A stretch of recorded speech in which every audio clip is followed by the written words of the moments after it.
texted a few people before going live, but they'll see, they get notifications. At least my true friends do.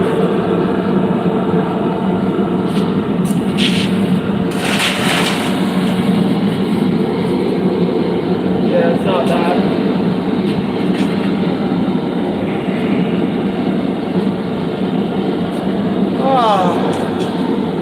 Wait for a few people to get in here. You're live now? There's your channel. Thanks for being live.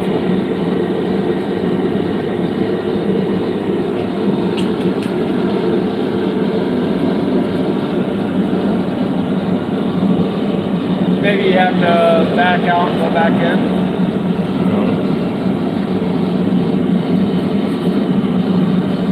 YouTube, right? Yeah. There you go.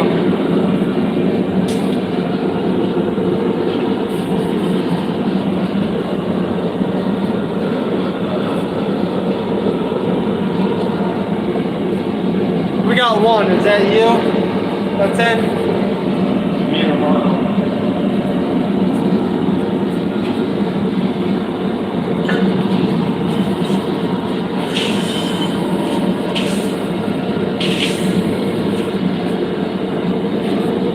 That's all it's showing me. Okay.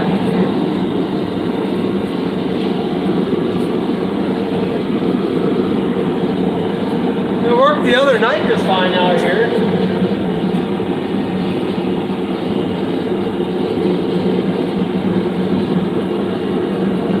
But it could be your internet service out here inside. We got two. Oh, whoever's in here, you guys want to say hi? Usually it shows up down here who jumped in. We're just waiting for a few people to jump in tonight.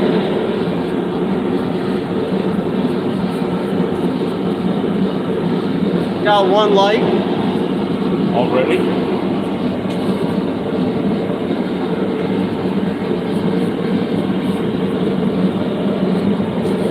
Can you guys see me okay? Hear me okay? Yours says 2, mine says... Oh, there we go, my mom. Hey. Hi. Yeah, you can throw your hand in there. Hi, Mom. So can you hear me okay? See me okay?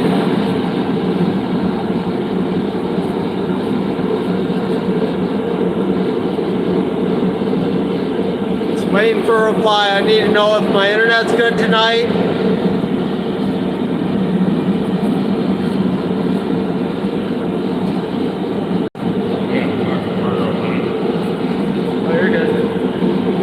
Just waiting for a few people to come in here.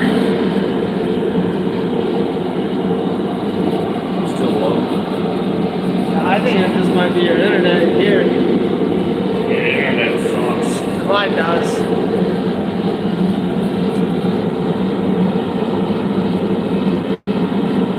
Do.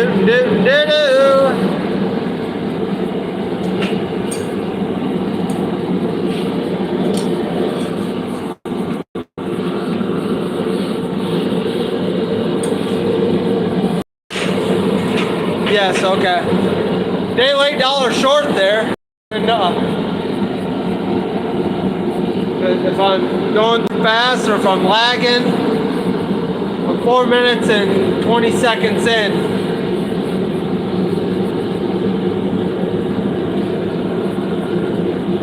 Usually Jeff Killian will hop in. I should have texted a bunch of people. Well, back out and start over. Oh, there we go. We got D-Mag in here now. Nice. Well, my people are starting to jump in. Hey, Mag, if you want to throw it out there to the public, because I was a goofball and didn't announce it. If you, all is good except for in and out. You're in and out, or my video's in and out?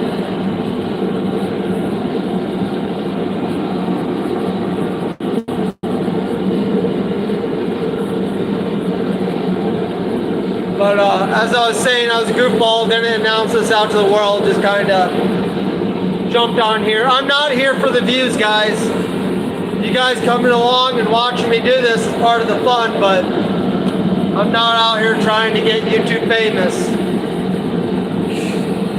I'll take it.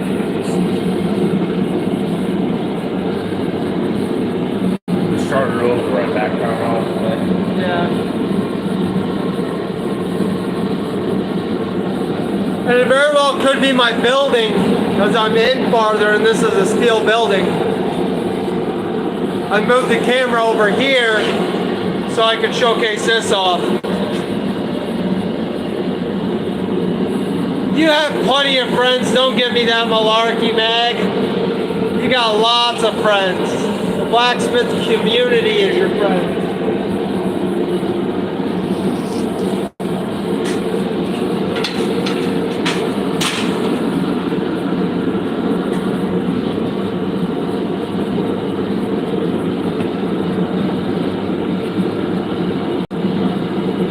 I'm gonna go get a slug of water. My friend over here, he'll just wave his hand. He doesn't want to show his face. We can all respect that.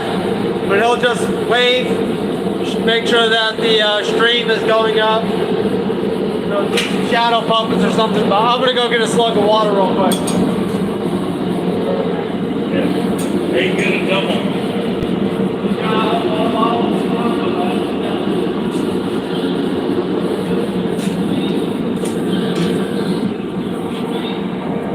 Alright, preheating, here we go.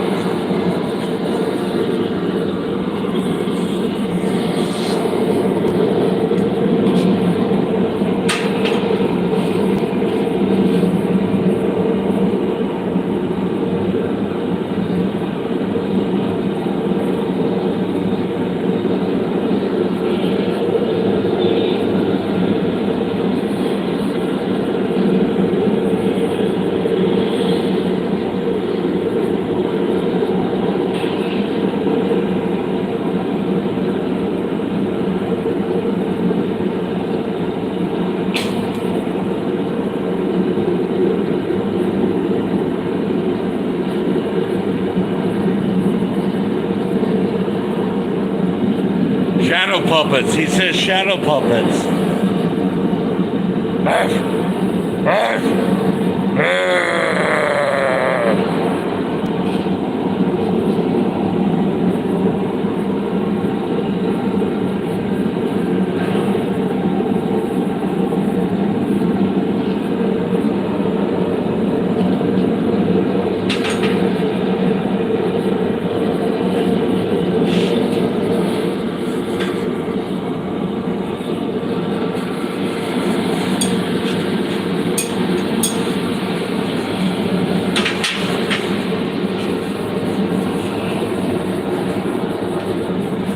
Yeah, we gotta let that thing get up and good and warm. Big piece of steel.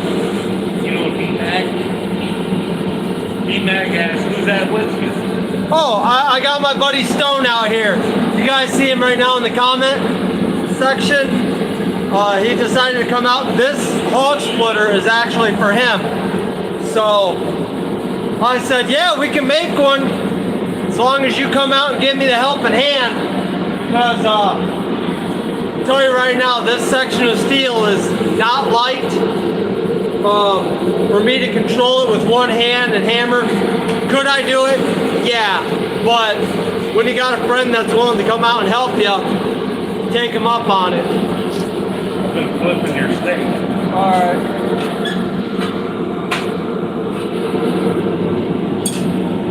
Where do you want to start? You want to start on top? I've been working it in progressions, so I'll probably start at the tip there to work it out. But I have to flip it the other way because the tank was on the left. That's the side I need to work. Jeff Killian, welcome, welcome. See, all my friends are coming in. See, I didn't have to make a big post out there. My true friends will come in.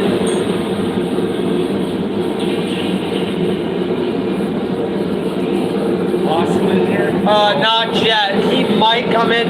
I know he's been super slammed. You know. Awesome shows up, let me know I'm starting his message. Okay, I will. I got a picture, but just to start. Yeah, I'll give you his information as well. The first phase is 12 hours. Okay. Safety McGoogles.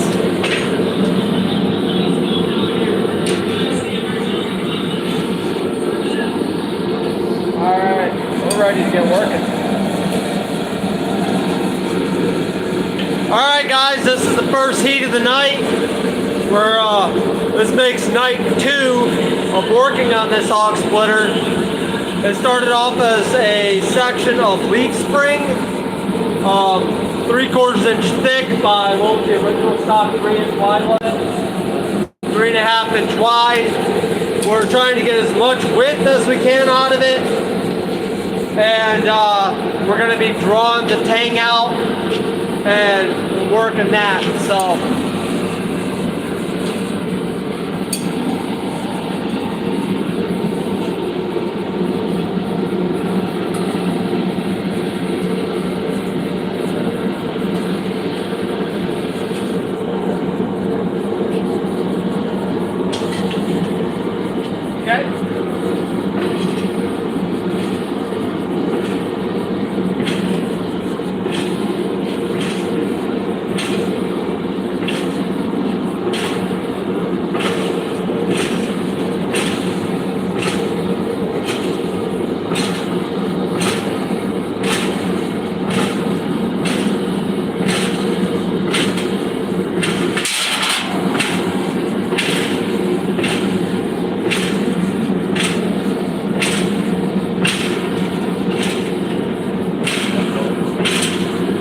because I was right on that edge.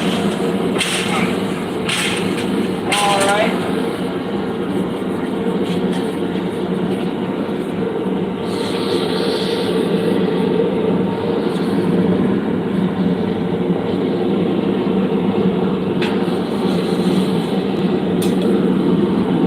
So hopefully you guys had a great weekend.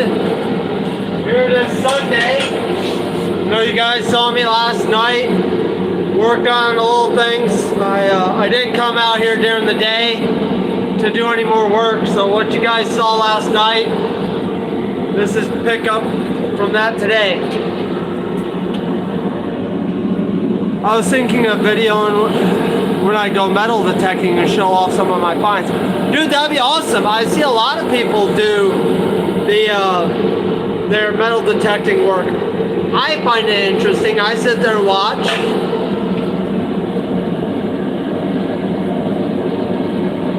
Just like Oak Island, yeah.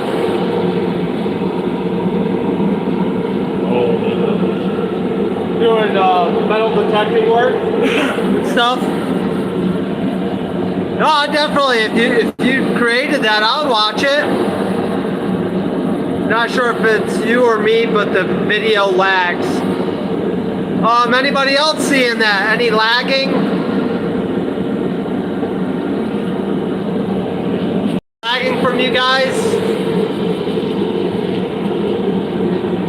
Once this piece truly gets nice up and hot, the forge is good and hot, it really goes well. It'll go a lot faster. I just fired the forge up too. So, I think it was fired up probably 20 minutes before me firing up the line. So, are we ready? Yeah.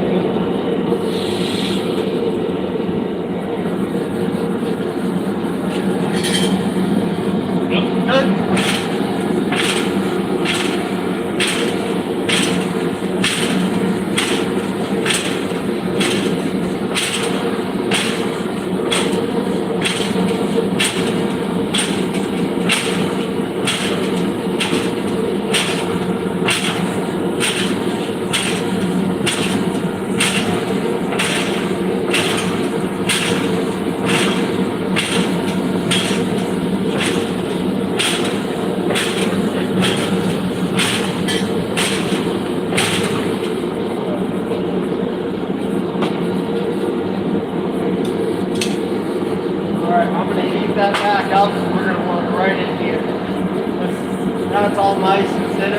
that's still quite chunky back here. So I'm gonna keep that area right there. Chunky monkey. Chunky!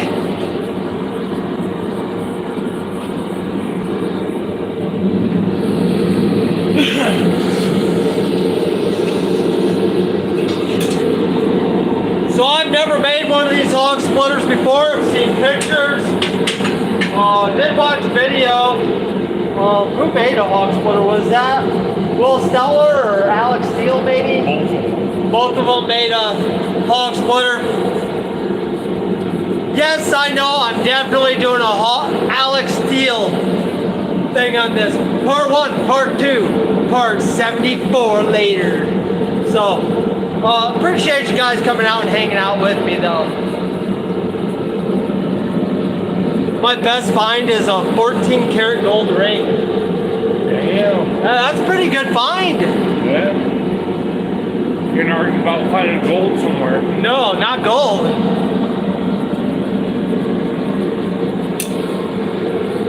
Yeah, no, hey, if you're ever up in northern Michigan, you're more than welcome to come to my property. You're not gonna find gold, but you'll find a lot of buried junk.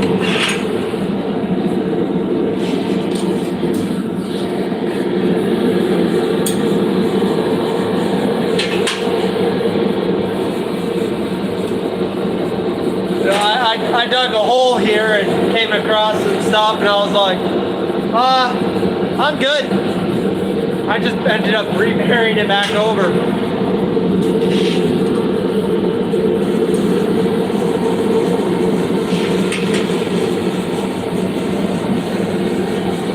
Yeah, so hopefully you guys had a good weekend though. Mine wasn't too awful. I trimmed some horses on Saturday. Went and trimmed some horses today. Just 2 of them. My boy is deathly afraid of a goose.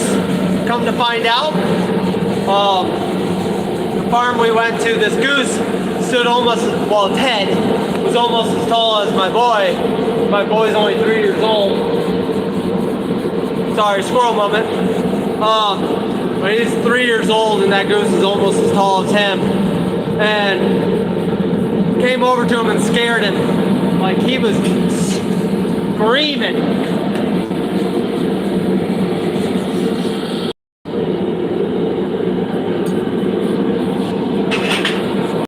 Yep.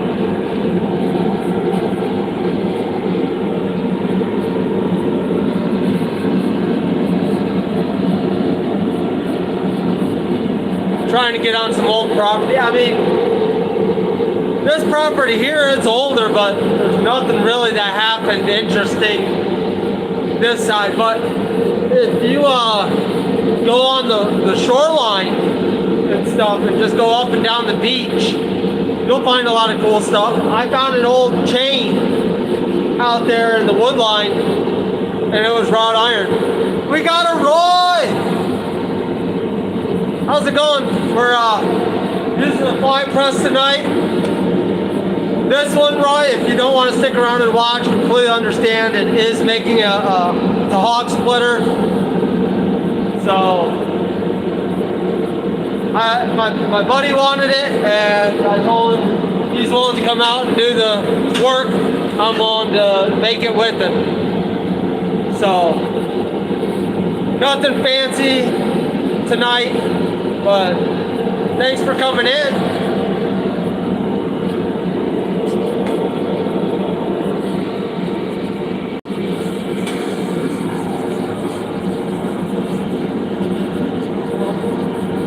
Okay.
this side now. You know, the going back and forth, we can hammer a lot of that out by hand too. Bring your own.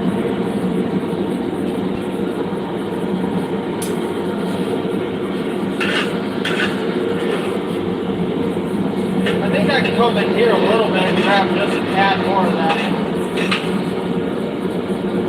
That's a very heavy spine. Yeah, that's good.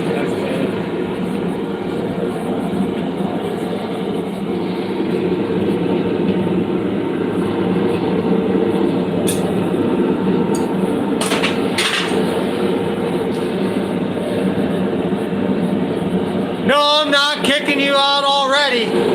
I just don't want you getting an upset tummy. We got a lot of work to do tomorrow.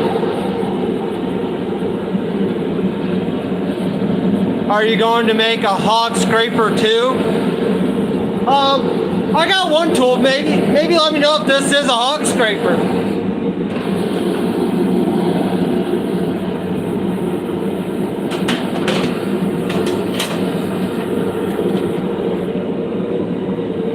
Is that a hog scraper? Yeah.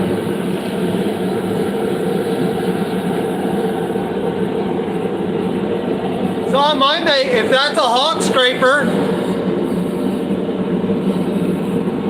that one's easy to make. I mean, that's like 20 minutes worth of work. Definitely, I think I would make it a lot bigger. But that is a hog scraper then, eh?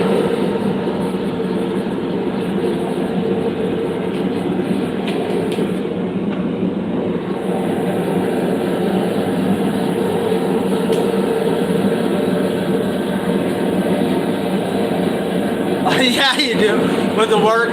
Oh, hey, I know Jeff placed an order. You know, I think that was on Thursday he placed the order or something. And I added a couple things for him. If you guys haven't already, I think you guys have till midnight to get the last, we have a promotion going on right now. 10% off, I believe. President's Day, or President's is the buzzword. So go over there, give that a look.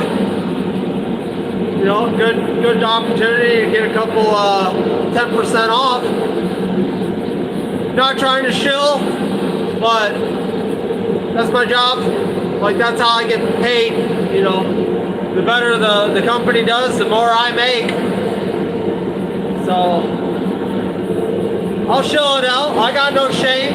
I'm not going to be out here forging in my underwear to make that money, but I got the words. I might forge my underwear. For the love of God, please do not forge in your underwear.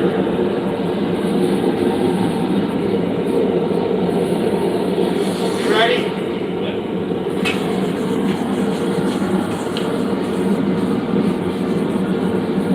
Go for it.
Okay, this next heat, guys, I'm going to just take it over to my anvil real quick. I'm going to give it a couple taps that will be off camera.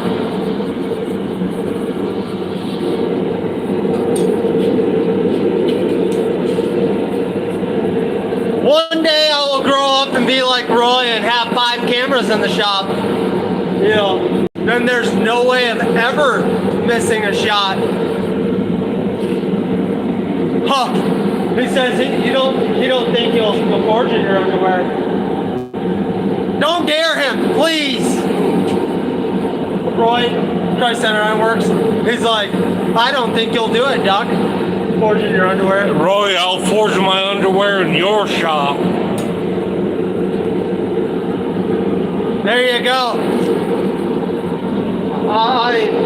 The only time I want to see him forging in his underwear is the time you wear a kilt. We all know that ain't happening. So, well, what was it? If every single one of your subscribers just donates $1, then you'll wear a kilt? Well, you know how many subscribers he has? 630 some odd. Little Bird, welcome. Don't know who Little Bird is? Oh, okay.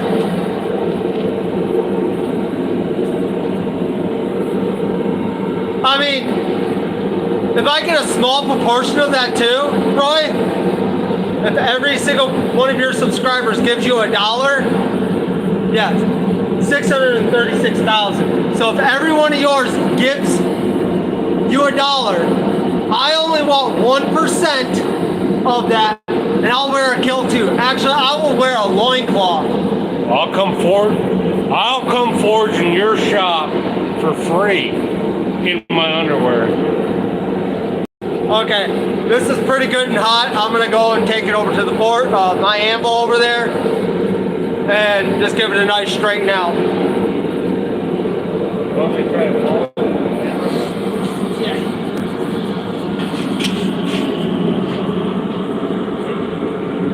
You might be able to.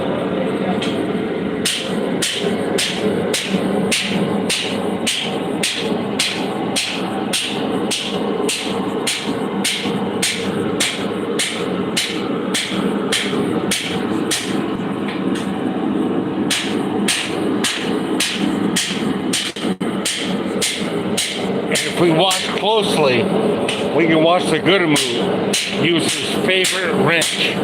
It's called a hammer.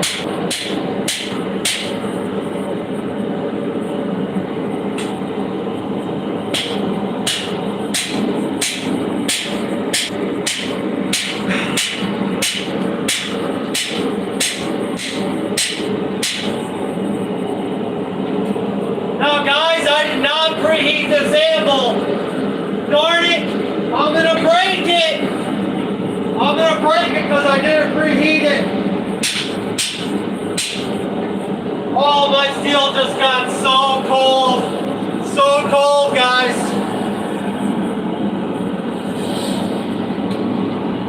No, I just started to develop a little bit of a cave in there, so I just wanted to straighten it up. God help us all. Yeah.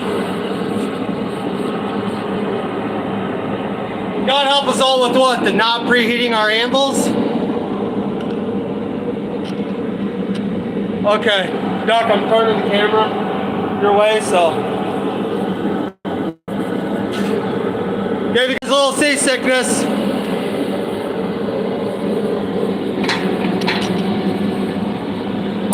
With this stuff, you can just take this and it swivels. So just right here. I'm learning. Yeah. So we're just letting that thing warm up a little bit. Again, you know, that anvil and just hit. Oh, Broke her in half. it just sucked all that heat right out of that blade.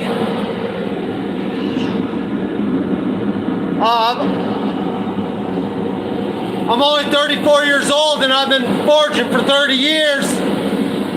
Came right out as soon as I could start handling a hammer. Been right at it. Oh, no, well, Roy's seen this. There was one guy said, oh, that he's been forging for 16, 17, 18 years, something like that. But he's in his young 20s. Started at 5. started at 5, and his work has not improved in that time frame. Because I don't care if you've been forging for 30 years or 30 days. If that blacksmith that's been only went out there for 30 years and only put 30 days on that anvil versus that same young smith that put 30 days in every single day at that anvil, he's going to be a lot better.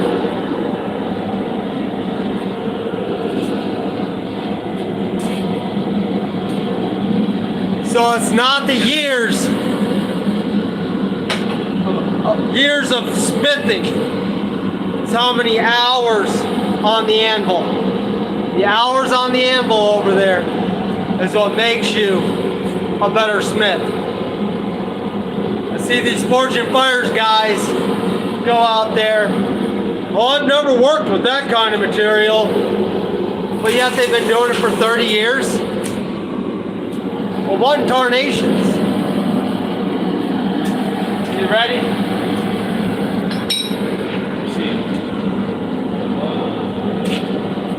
What you want to do? For what?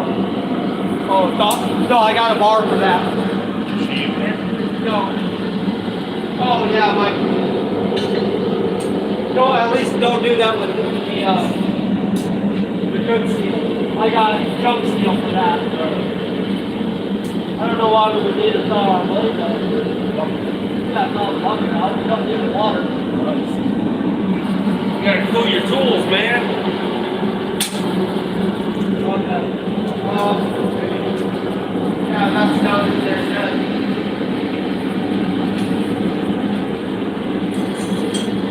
You can just take those, heat those up, and just drop them in. Yeah, I know I got a lot of high carbon around, but I don't want to break anymore.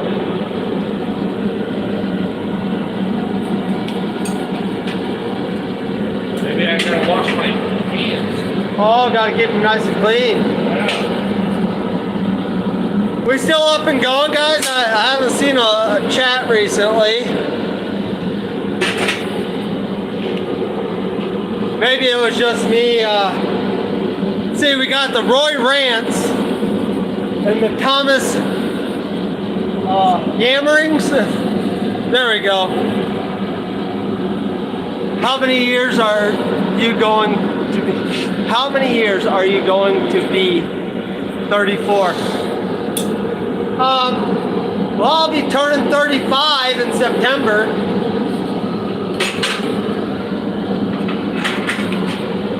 Yep, my kind of funny quad state always falls around my birthday.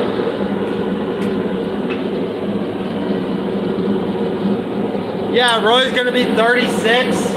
He's getting to become an old man.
I'm guessing you're about 10 months older than Thomas. Yep, right around 10, 11 months older. Yep, because my birthday is September 26, 1989.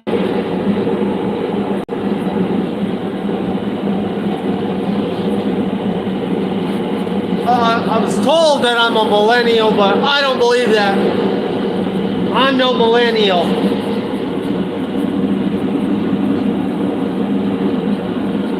Well, October's the only reason why that's probably the best birthday is because your dad was lucky on, you know, Valentine's Day. It's kind of what I joke around. Both my boys, they're the tail end of my one boy's tail end of October, and my youngest is the beginning of November. So I like to joke around and say, man, that box of chocolate and dozen roses got me twice.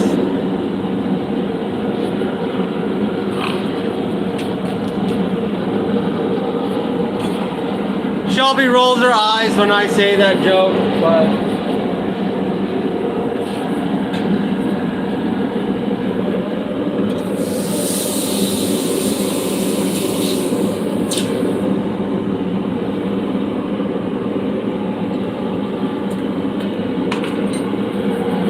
so I know I talked to you guys yesterday.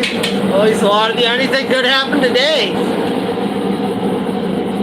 You guys do anything interesting? Anything out in the shop? You're just missing the other part of that song. What's the other part of that song? I don't know. Don't know the song. Yeah. Enlighten me, oh wise one. I'm just going to scoot that back to get a little heat up there.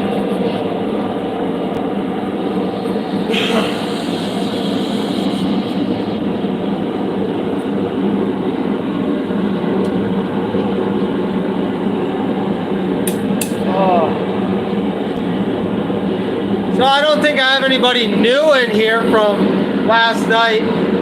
Oh, I guess I can't show that off. I don't know if Roy saw it or not.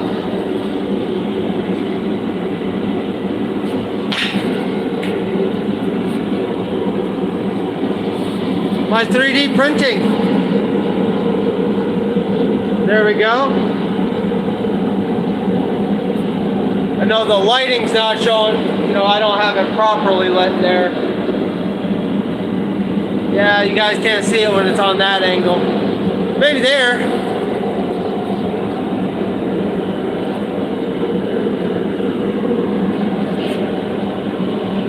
But yeah, the lighting from this angle isn't the greatest. I'll show you this tomorrow, Roy.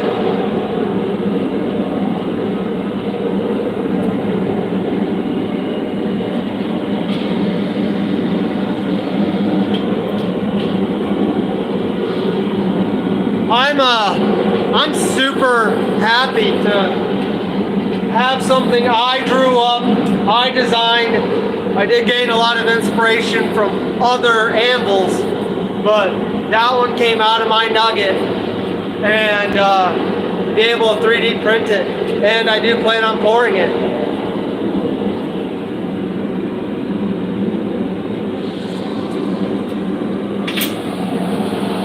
I'm gonna let that tailgate re-warm back up. So I'll bring that to work with me tomorrow.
good.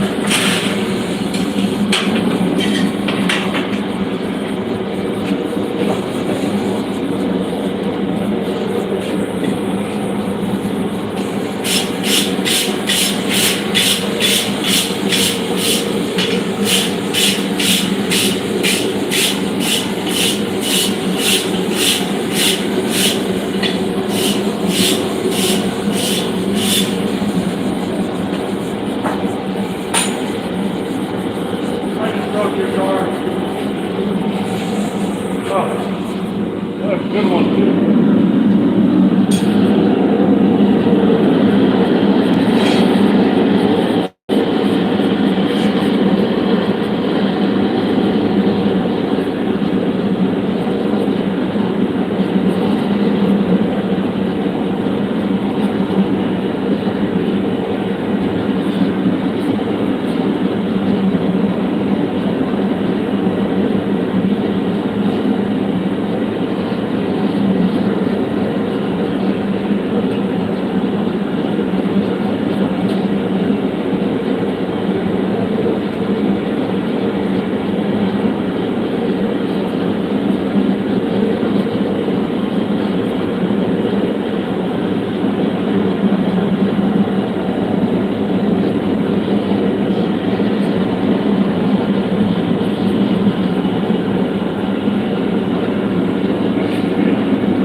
Alright, we're back. I gotta go take care of everyone. Don't work too much. Yeah, I'll try not to.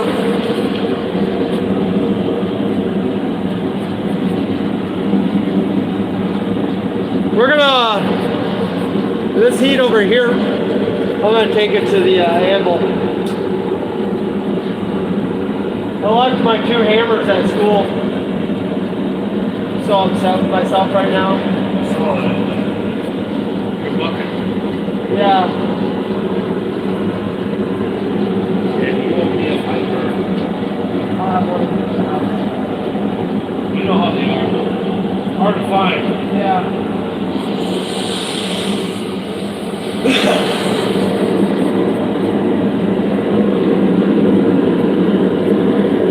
Alright guys, we're gonna do a little swivel. So get the paper bags ready. We're gonna swivel this way so you get to see this side of the shop. And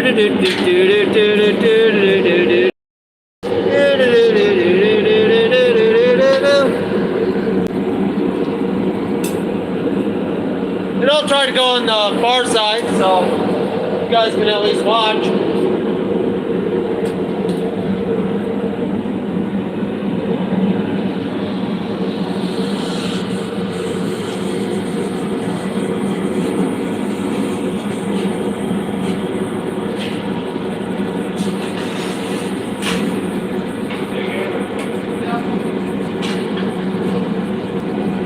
Right here.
All D-Mag has to go out. That's fine. Thanks for coming. Hey, is Sundays work out for you guys coming out here and doing these, or are you guys more for Saturday nights?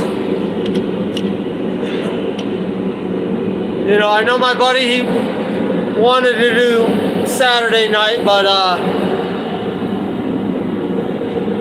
he wasn't really feeling the greatest. Well, he felt fine, just his guts didn't feel fine. That's what was in the jar. Okay.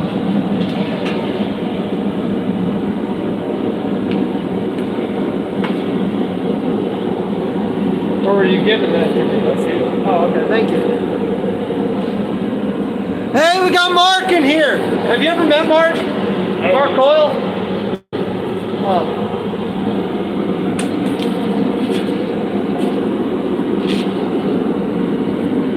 Do you feel like the hand hammer went by a lot nicer than the fly press, or? I like it. Okay. Well, we can move the forge around. We're gonna pick up camera and move a little bit.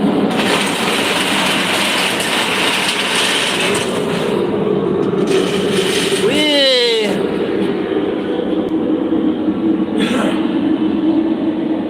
You want to stand over there? I think you'll be out of the shot. Someone here?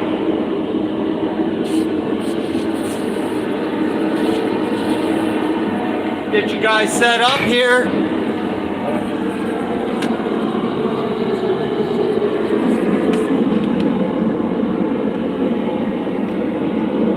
Can you move those 3 pieces there?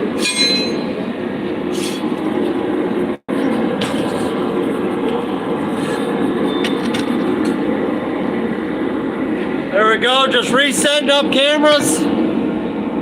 New orientation. Why not? Give you guys cool views.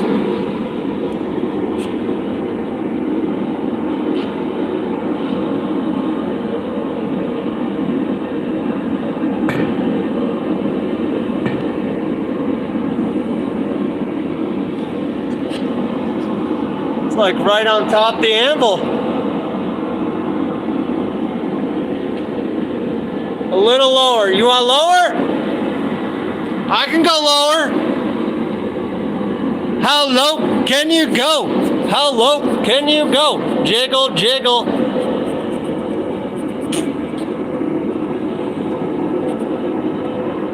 Good, okay.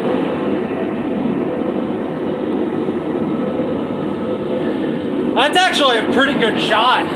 You see that right there? Maybe grab your, yeah, you, oh, bumper on your end. Now I just have to come over here and look like this. Stand on my head. That's fine. All for the views. I did it for the views. Pretty good angle.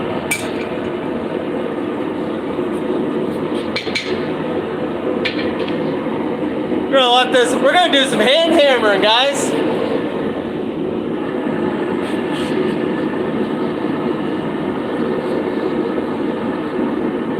So it's a waste of electricity. Did that change the lighting over here at all? No?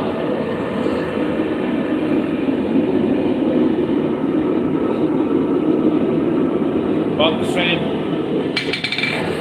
Although it does, that's crazy. I think if I put that light up in the ceiling and hang it down. Yeah, a little bit. It did cause a your side shadow. Did it? Yeah, just a little. It's real little. Minuscule. But I think if I put that light like up there, like up in the ceiling, and then shine down, and then maybe get, well, I probably should get another one of these lights and hang over there and still have six, yeah. Those lights aren't cheap. Man, they're not cheap. Big box. Where? Amazon? Harbor Freight. How about look? That one I got on a discount. I was about $10 for $100. Did you? Maybe I was looking at some other ones. The ones I wanted to get, they were all There's sold. a lot. I got the roller one. I see.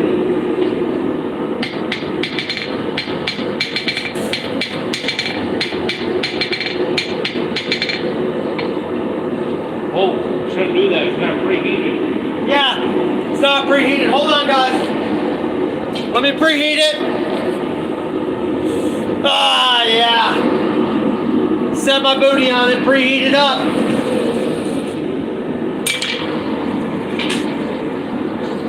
That preheat, oh my gosh, there's the people that just lose their minds. I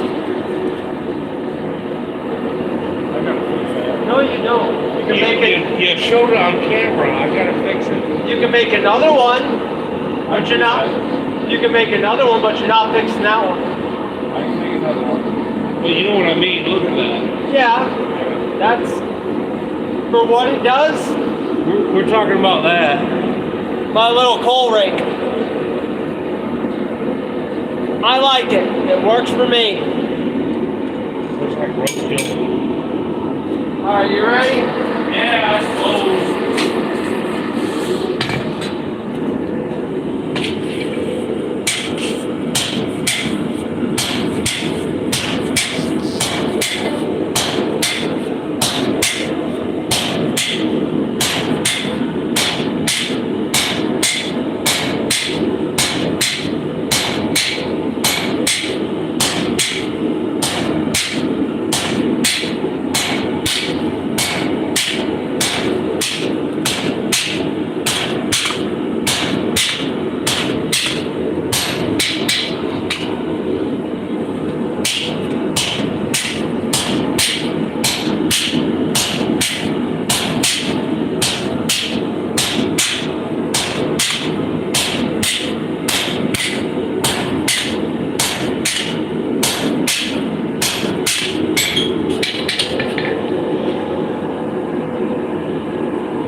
I am out of shape, sir.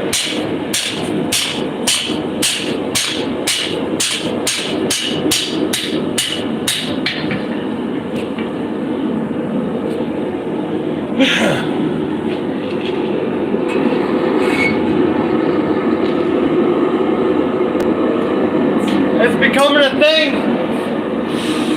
It's becoming a thing. Fat and old. And Fat and old. Here. oh, Oh, high pressure. Go back on. it's kind of skits. Well, it's because you're delayed. You had a buffering issue. Oh.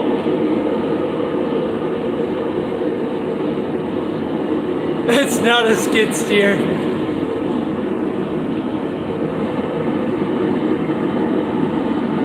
A little lower.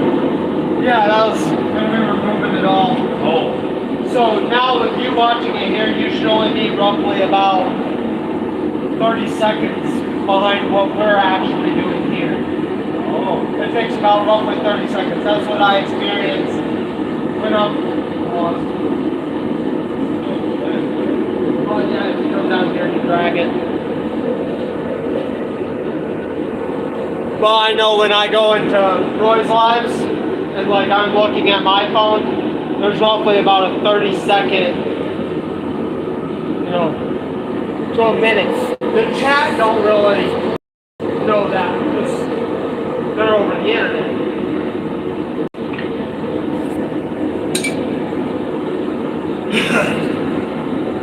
Oh, we got 5 people in here. I'm pretty sure Jeff's in. I am pretty much okay with any time. Okay. Well, Jeff, you're retired, so you can pretty much watch anytime. So, speaking of the air assist, we'll swivel. Yeah, we got a minute. Swivel, move, this, here. It is currently disassembled at the moment. I need to make some dies for it, and then I will be getting it back up and going. So moving you guys back over to Anvil Cam.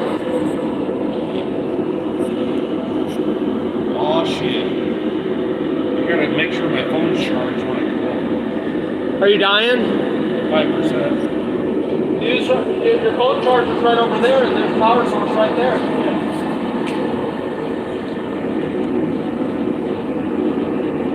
So I do definitely, I just need to make some dyes up for that. I'll be making some dyes at school on Friday.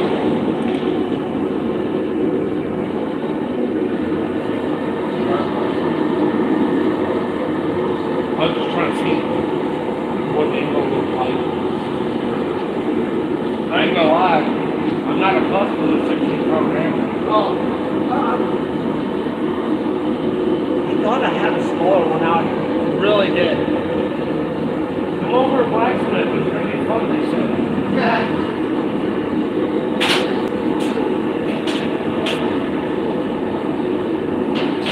Yeah, he says, come over and have fun. You know, get stuff hard and hit it. Hot, hard, whatever. Hit it hard, get it hot. Hit it hot, hit it hard.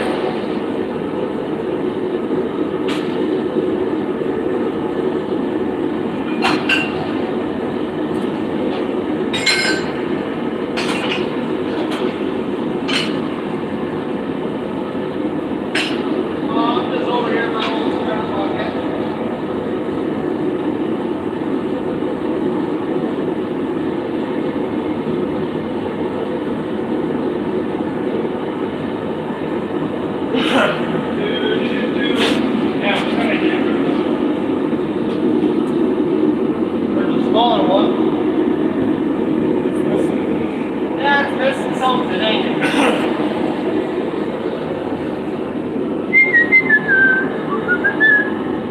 could have swore I had a candle floating around here.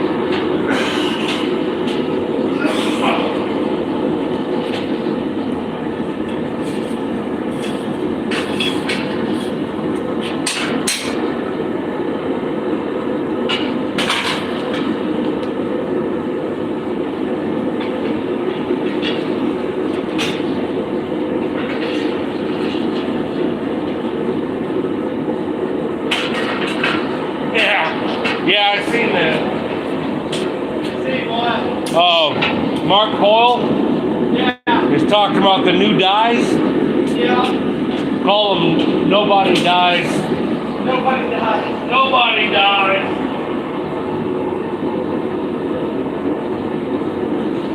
That's a good one, Mark. That's a good one, Mark. No, we're not putting it in the sledgehammer handle. No. Why not? Because I got to swing it. Yeah, I don't think I have a handle. It says, got a new name for the dives for the treadle. Call them Nobody Dies. I like that. Dude, Mark is one of those guys, he has jokes for days. Jokes for days with Mark. Or maybe everybody dies.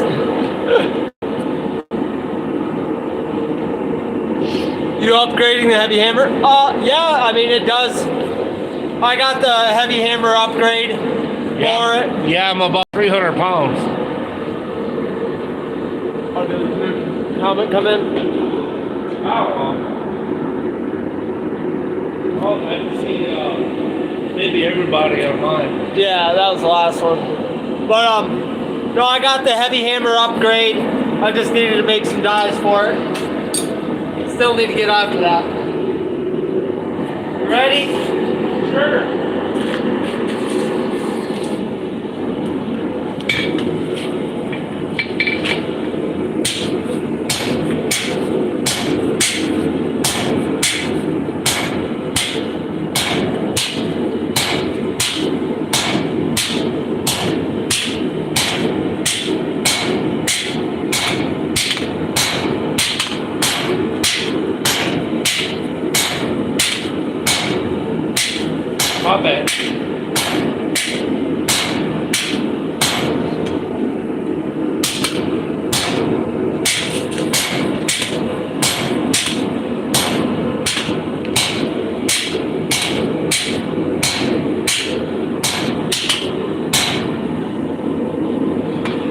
gentle light, we're just flattening out.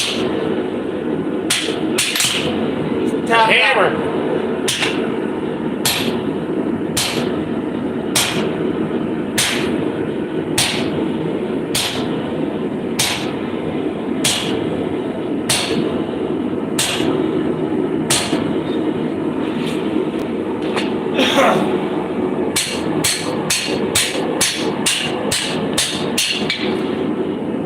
That's getting that spine down where we wanted it though. Yeah. Sorry about the hammer hit. Oh, that's fine.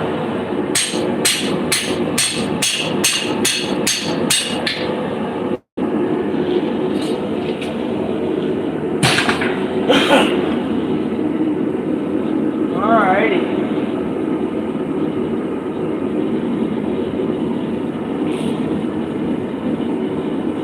They probably weren't.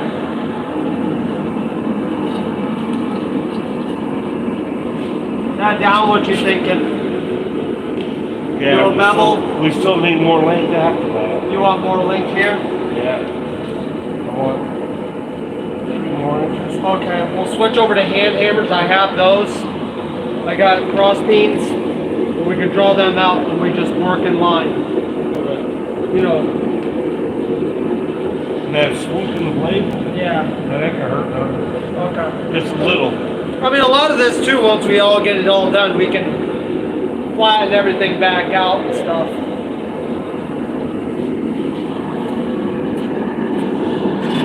Well, we gain a little length now. There's one cross beam.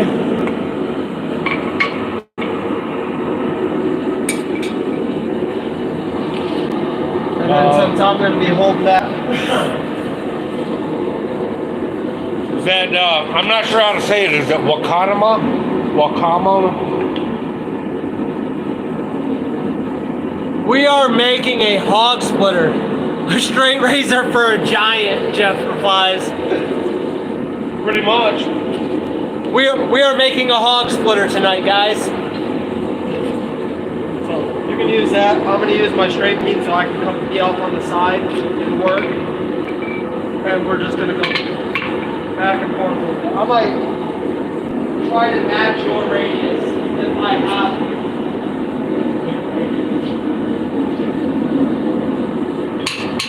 Right here.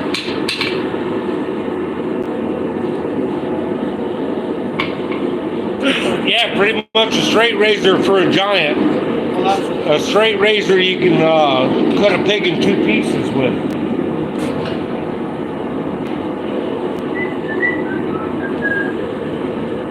Back pre-turn of the century, before mechanization, when they butchered hogs, they'd split them in half by hand.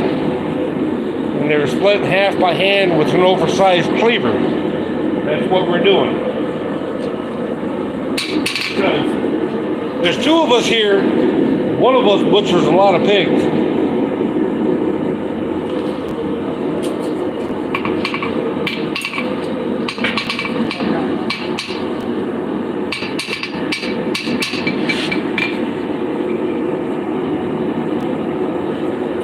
See how this one goes.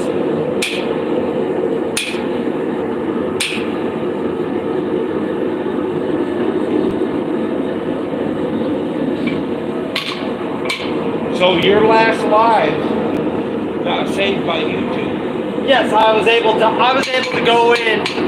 So these right here get put as private until they get reviewed by YouTube to make sure I'm not a make sure I'm not a serial killer or something. And then I can take it and then put it, switch it over to being public. Yeah, Mark Coyle. Yeah, that's what we're doing. All right, you ready? Because everybody loves bacon. Yeah, Roger. So we're gonna work at the heel. I follow you, son.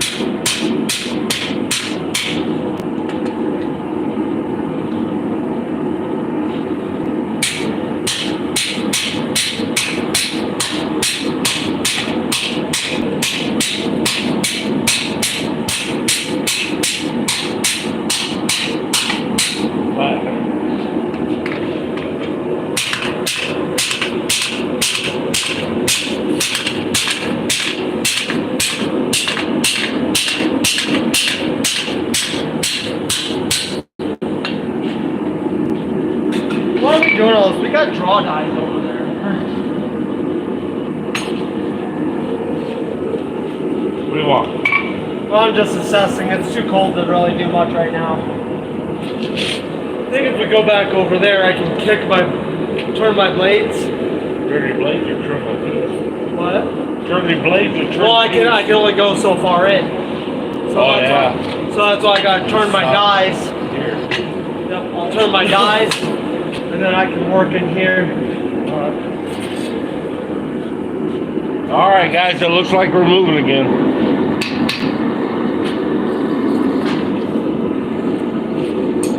That's how this guy goes. Not knowing how to make something before. Moving again. Whee! Well, that is kind of a cool view, though.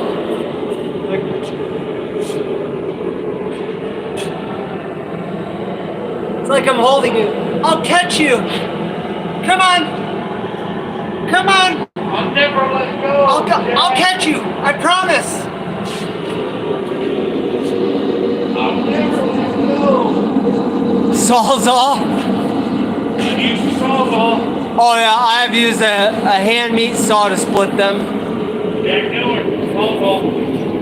So, we're gonna move you guys back over here. Do this, bring you up, over. I'll leave you guys low. You're almost in line with the workpiece, so hopefully you guys like that view. Oh, hold on, I got you. My bad. Oh. It's all dark. I'm scared.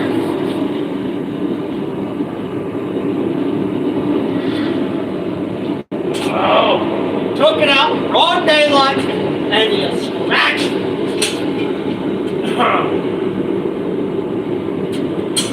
You worried about the ground post on the line? Yeah.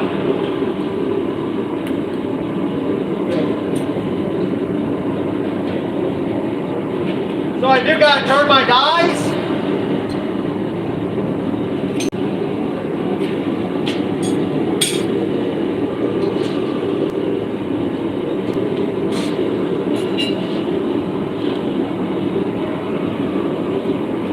Hey, hold on a minute. I'm gonna shut the light off.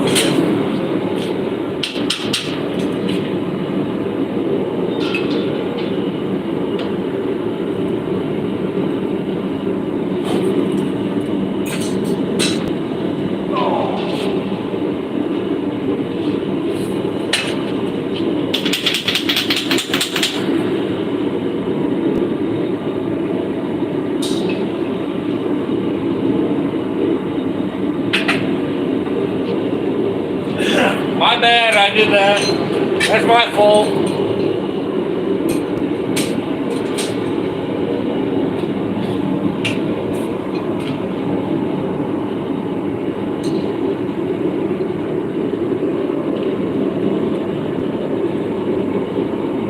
Gotta line up the dies. Don't take long to do. Couple bolts here.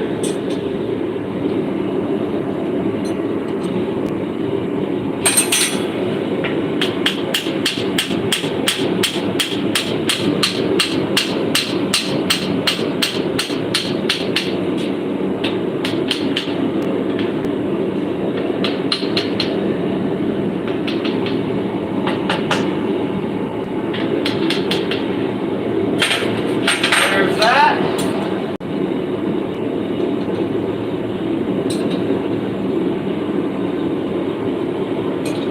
So we are going to call this at a certain time tonight, guys. So we're just working as far as we can. There really is no time limit when I need to get this done by. 42 minutes right now? Yes, sir. So we got roughly about 45 minutes left to work. So not everybody's crazy like me and can work until 1 a.m. and still wake up in the morning and go after it.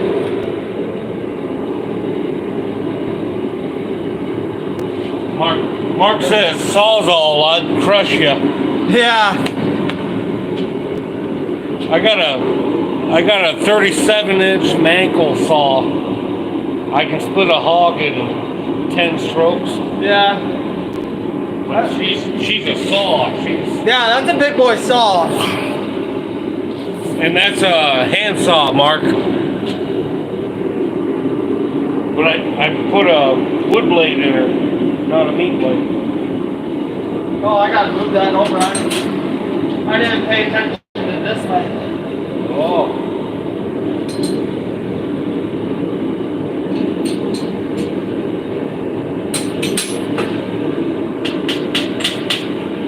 There is a guy I was hoping to see tonight, Tom.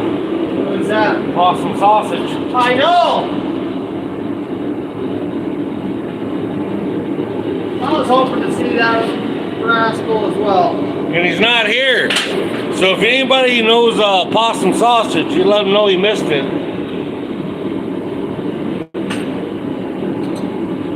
Maybe encourage him to be here next time. Well, I don't know if Jeff has his number. He might have. Well, Jeff, you're on the chat. If you want to switch over to Insta or something, you might be able to do that.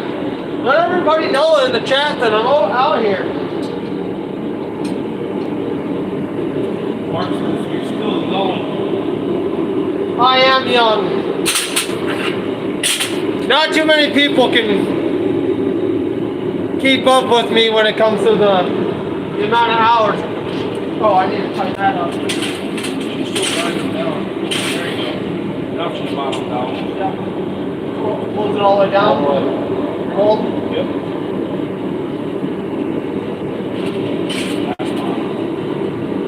There we go. Hey, you're still young. Yeah.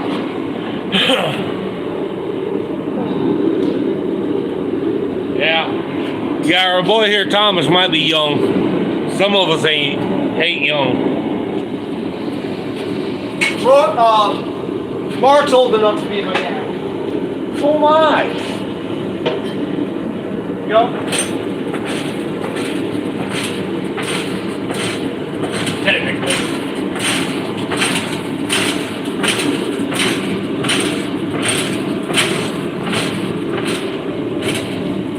Coming back up. Okay.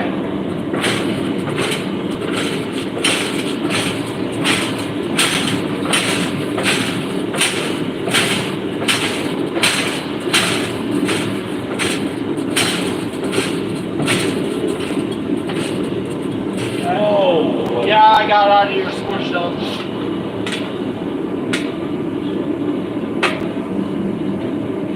I should have caught that.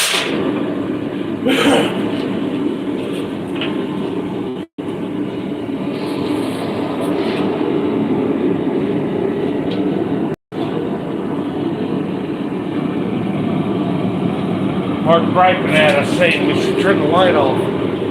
Is the light bothering you guys? Well, it's just when you get the body in the way. I just turned it out. Yeah, I think it's because it's in the corner of the screen. Let me move the camera over. Do that. How's that, Mark?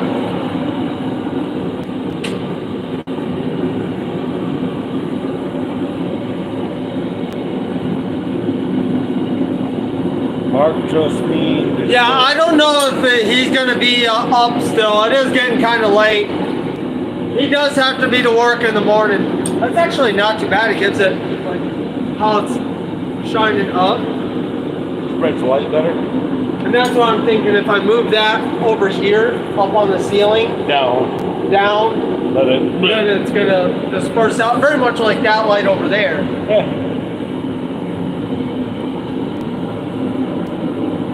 Or if I had it mounted over there and blasting this way, and then it's not in the camera. No, the light off the board alone. Yeah. That's not off. See you on camera. Oh, okay. Good. Thanks, Mark. So, yeah, you guys can see. It's crazy because the camera's picking this up quite nice. But then the actual, what I'm seeing here, Yeah. it's different. Yeah, Mark, Tom just said, what we see in real life right here is a lot darker than what the camera shows. Hold my piece. And then once we put a piece of steel in there, you know, it makes its own light. How's the wife and kids, Tom? Oh, they're doing good. Kenny got deathly afraid today of a goose. Well, who the hell wouldn't be scared of a goose?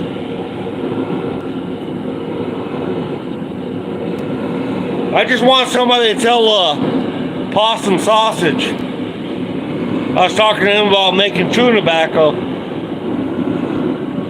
That's my homemade tobacco. I gotta throw it out there, Tom. Sorry. Oh, you're fine. I'm shielding myself out like a lady of ill repute. Oh.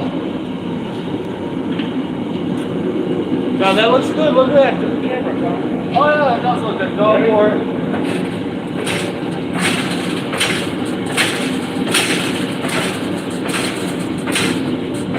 Thanks, Mark. That was a good suggestion. Eat that too.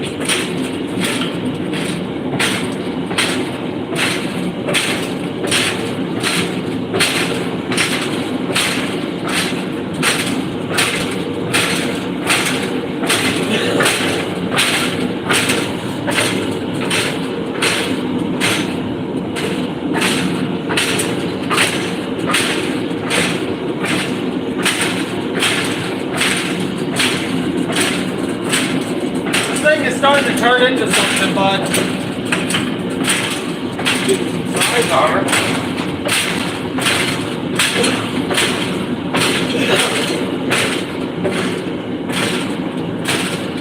Alrighty.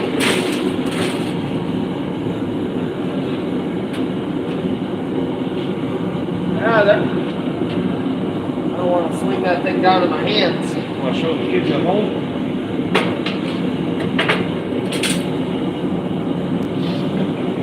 Second talk, Center. For reference, I got a 10-inch hand. She's 12, 13 inches. I got a tape right over there on the drill press if you want to.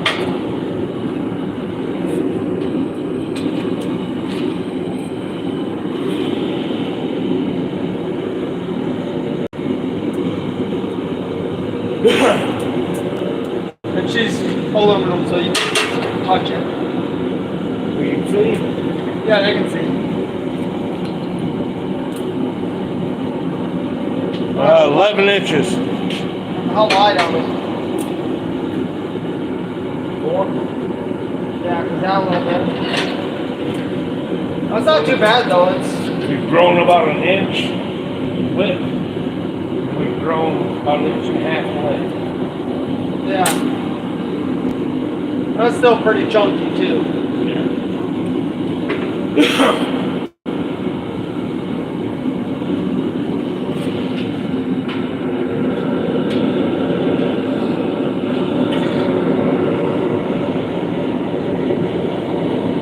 You know, Mark, I'm not trying to argue with you, but you say everybody hates geese. I kind of like them. Huh. But I'm like geese. I like being left alone. Yeah, that's. Well, you've seen Kenny. Well, he's grown since last time you've seen him. Well, he saw him before Christmas, so he hasn't really grown that much, I guess. But this goose with its head all the way up was the same height as Kenny, and the goose just like walked over, and Kenny like freaked out. Wanted nothing to do with him. Geese have no respect. This goose really didn't. No, I mean, I know that goose. Kind of an evil one.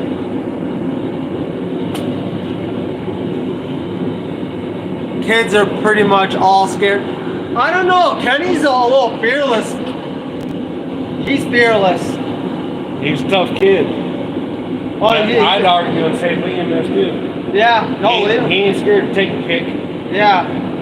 Well, when that goose chased him, didn't even chase him. He was just walking. Poor abused kid. Yeah.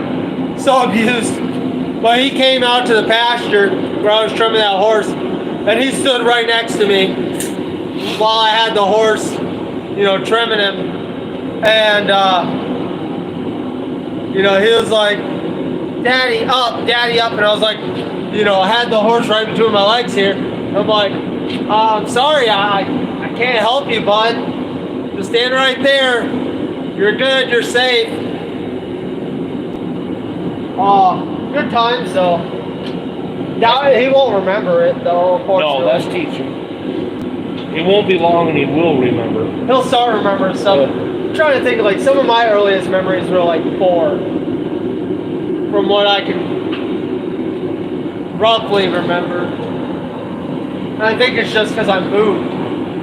You know, we moved a little bit when I was young, so I can relate those back to like, oh, I was this age when we lived here. I was this age when we lived there, so that's how I can kind of gauge the memories. Yeah, 4 people watching. Yep.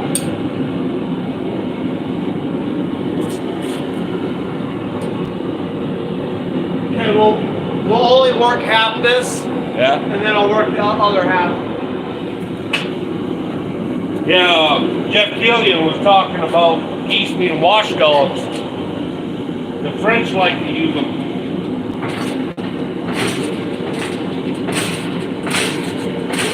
French used a lot of geese for guard animals during World War I. That's actually where the Colt 45 ACP came from. The original silencer the Army produced was called a hush puppy. It was the quiet guard dogs. And then the Germans on the French line, we went over to back up the French, you know, because the passes. Our guys would use that silencer on a 45 ACP to snuff the geese, because the geese would raise the riot. You ever heard that, Tom? No. Yeah, our Colt 45 ACP killed a lot of French geese. Imagine shooting a goose with a 45? It definitely quieted it up. I'm pretty sure it shut that goose down.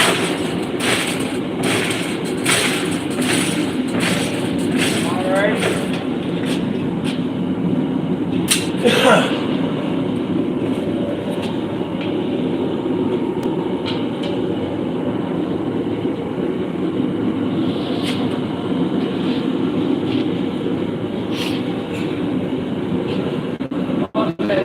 I'm gonna pull that out. Yeah. And we're gonna have to hit this line. Well, Here, they do it right now, too. she's pretty cold. Nope. You heard that sound, right? Yeah. I did too. So we're both off camera. I got a little bit of an arch going on with that blade. Right now, I'm gonna take it over to the anvil. We're gonna flatten it, you know, re-straighten it up a little bit.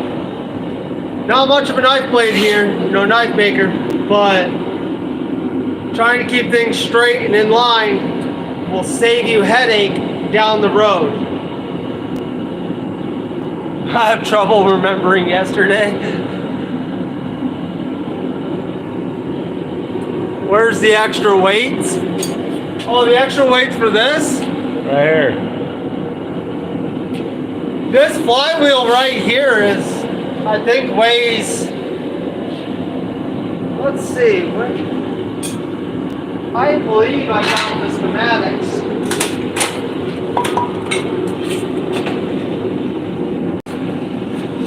Well, we got a ruler too.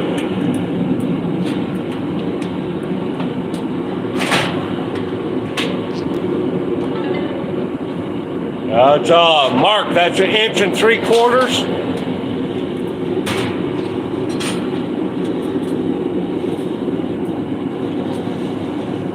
By about 26 inches. That's a pretty hefty flywheel. There you go. Oh! That's a number 5. See what he handed me?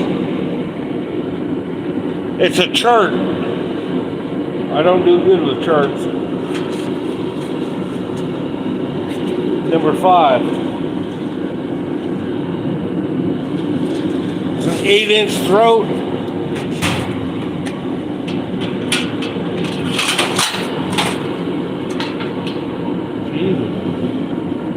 You do that. All right. Number 5, total machine weight is 20 kilograms. So 20 kilograms over into standard. 2.2 kilo to 1 pound. Yep. So it's a little over 400 pounds. 420-ish. Right there. Diameter flywheel, 23-inch.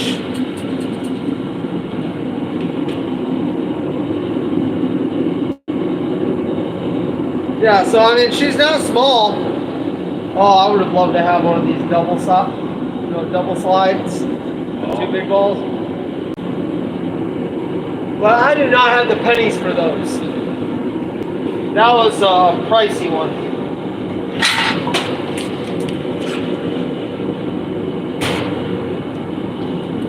But that was total machine weight though. I think this right here, if I remember right, when I weighed it, was about 150 pounds. Just this flywheel.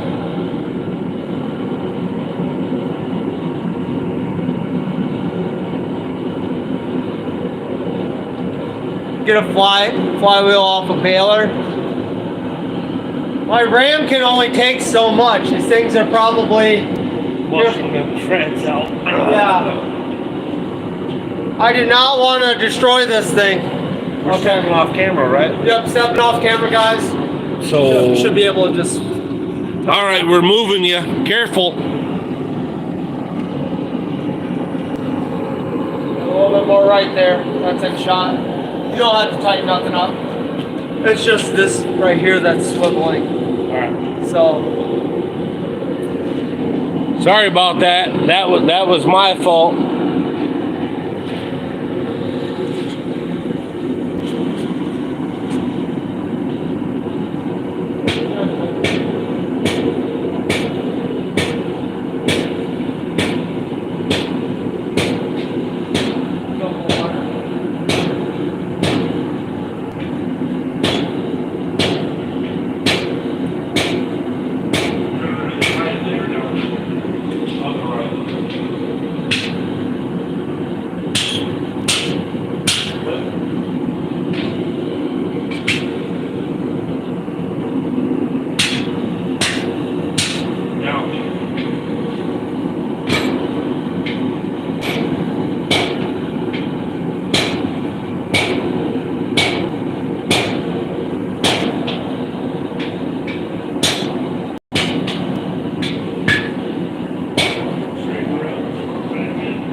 One more time over, please.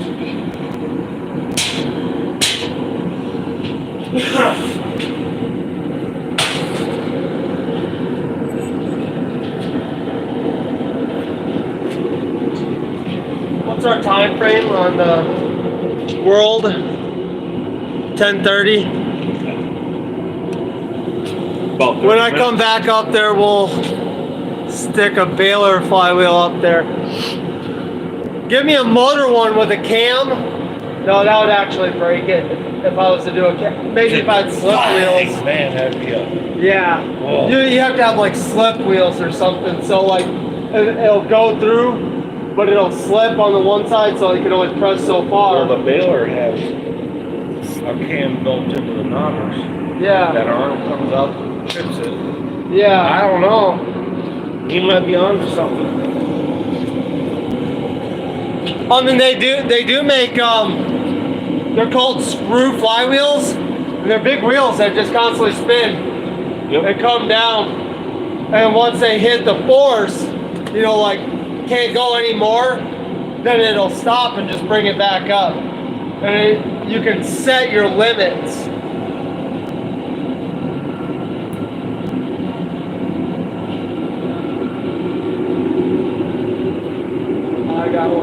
I actually got one of yours, so it's pretty good stuff.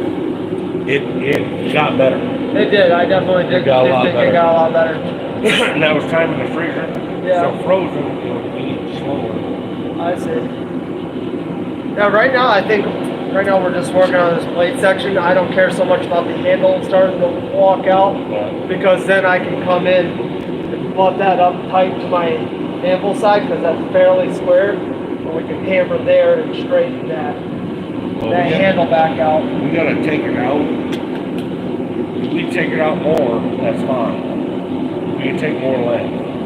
But the bevel on the blade, yeah, we've got a lot more to go on that. Yeah. So that'll take it back and that'll open that up. Yeah. So if we went crazy and run like half a die up and down the bevel edge. Yeah, then it would straighten it back out. Yeah. Do a block to straighten it out. Yeah, agree. Trying not to fight myself too much on this, because we do got a lot. Right now we're just trying to gain some length out. You saw us over there just straightening it up just to make our lines, because it was starting to bow too much. Because I was grabbing heavy spine, because I'm trying to draw that material out. And that's what's causing it to move out, because I'm dragging that spine out. We're stretching one side down the other. Yeah. But if we run down the bevel edge, run down like 2 passes at 50%, yeah, and 1 pass at a pull, yeah, we should straighten that pretty much back. Yeah. All right, we're gonna take it back over to the anvil, and we're gonna hammer that. Just get this straighter again. All right, guys. You can just leave them right there. Yeah, they want to see though, don't they? Hey, look, there's Tom. Hey guys, right there. We're just straightening up this plate a little bit. Let's try a little lighter hammer. Yeah. I think I can give you a little more smoke with better accuracy.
No, that's a lot better.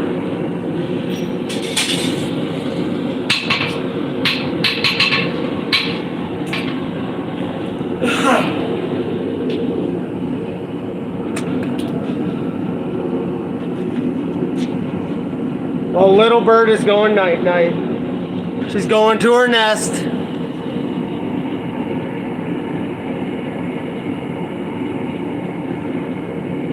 Or hit it at an angle. Yeah. Swiveling you guys around. Just lost connection. Oh, did you?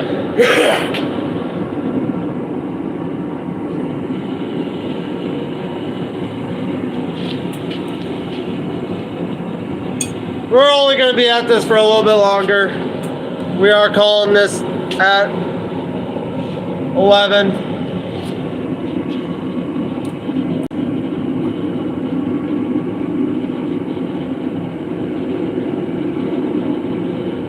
Oh, now I got 2 measuring sticks in my pocket.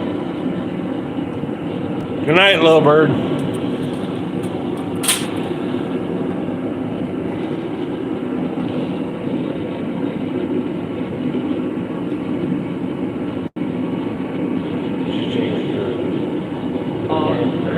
instead of being the other one? Yeah. Instead of being the Christian thing.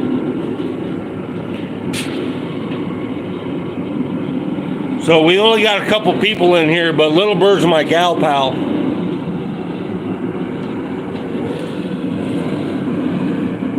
She's a trooper, let me tell you, man. That gal's got a pair of balls on her. She deals with you. Every day. You know what else, Tom? She treats me real nice. That's what matters right there. She treats me real nice. Now in Pakistan and India, they would hammer the bevel on the blade. Yeah. And they would hammer the edge. They would give a double bevel. Yeah. For a cutting edge. All hammered. Well, we're not quite to that point yet, but we will. Half on? Yep, right there. You're 3/4 or better. Good. Follow that up a little. There you go.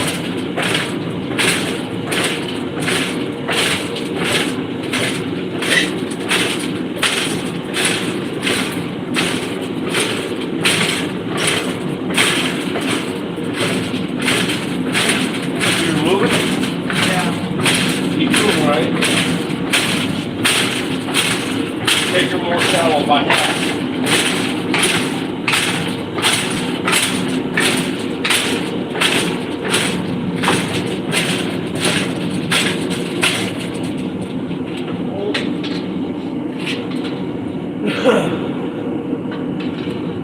Finish? Yeah.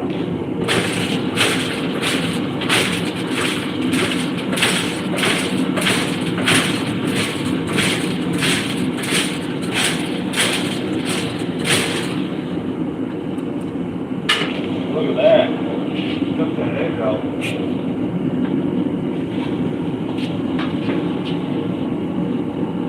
You want to run right down that spine, clean her up, finish it. Isn't that cool? Just finish.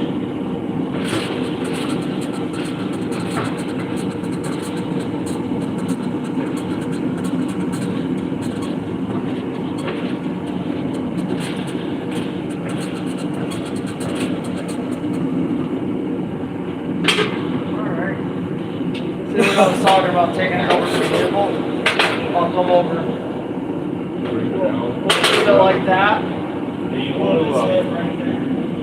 let's take her back in and see if we can knock that out.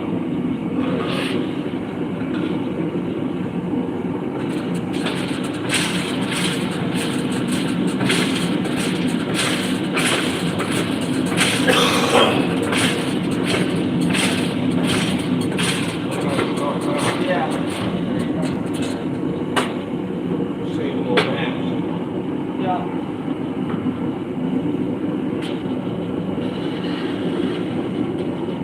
I know.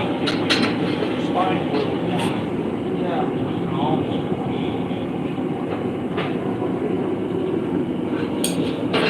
Oh, that's just scale. No, that's not good. That's scale. I promise you it's scale. So, Yeah.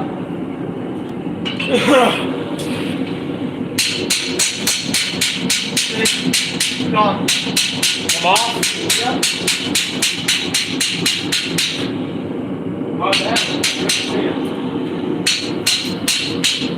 I was looking at an imperfection on the surface, and Tom here says that's just scale, and I was like, oh, it's worse than that. No, he's right. Well, tell my guys I have something, a little dot. We gotta check the dies. I got dots sometimes. Oh, look at that. Maybe that was just a quarter edge. Oh, man.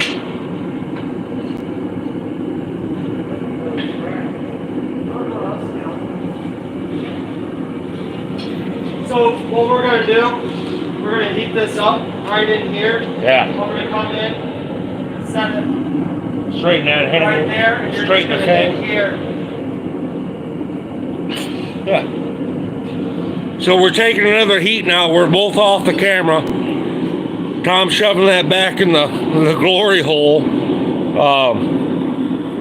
Our next step is we're going to straighten the tang out because she started a banana on us.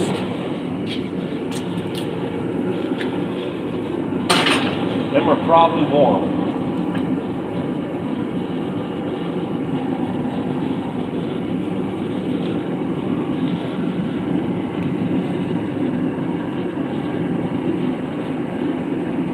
Right there she is. My little dot.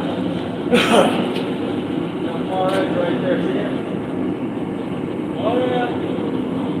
Yeah, big and shit.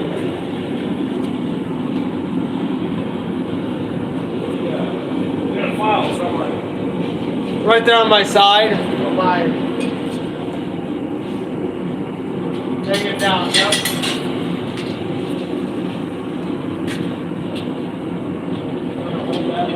Yes, got it.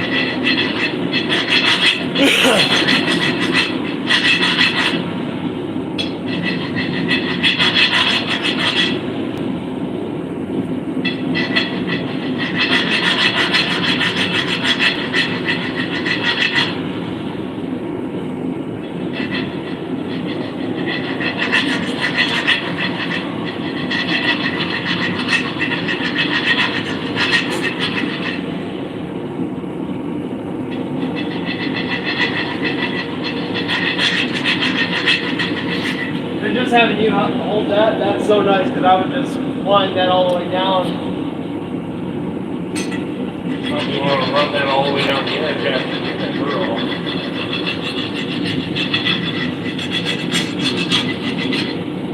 There we go. That little dot's not going to affect the laser. Not necessarily. Oh, we're down to 2. Well, we're back to 2. We were down to 1. Oh, Rob Huck went live? I didn't know Rob was going live tonight. With all us, so we used to. With a file. Yeah, I was just cleaning it up. That was actually a little welding dupe from when I welded these guys. I had a little splatter over there. Hey, Jeff. But Jack Pine's right here. He's over in Washington. Also, he's 3 hours behind us. But so we, in the blacksmith community, we usually do have like, oh, this person is on this day, this person's on this day, this is on this day, Yeah. right? And so some of us accidentally, we try not to overlap one another, you know, out of respect. Yeah. And, yeah, sharing up where everybody else can come because, well, you get people like Jack over here. He maybe wanted to be in my live stream, but wanted to be in Rob's as well. Right. So, Well, same as you. yeah, If you go live, I'm gonna watch you. yeah, But guys like Possum and whatnot, I'll watch them too. yeah, But I still have that priority. yeah. So I just try not to overtake anybody else's. And Tom never sleeps, so he goes live at 9 and runs to midnight. Everybody else sleeps, so they go live earlier. Well, like I said, Jack though, he's 3 hours behind us.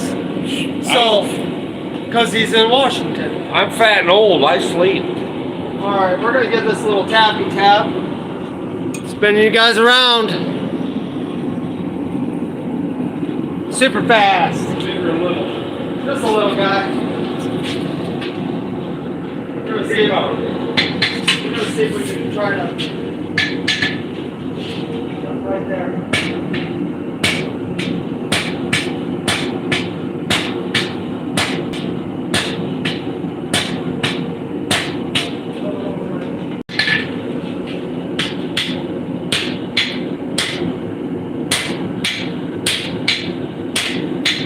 That's what I was doing. I wanted to do that. There we go.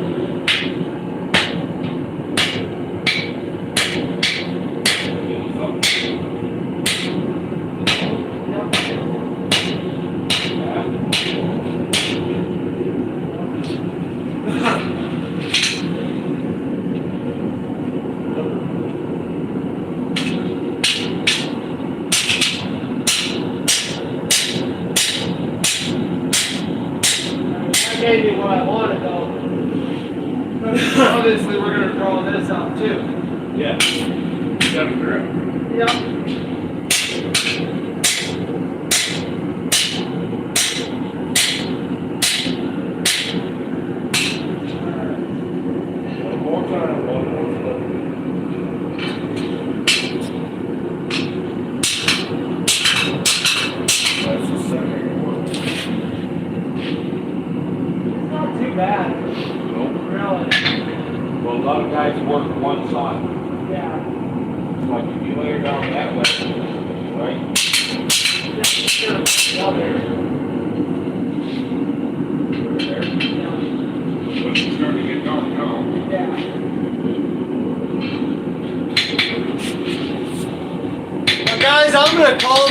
it's on last heat of the night.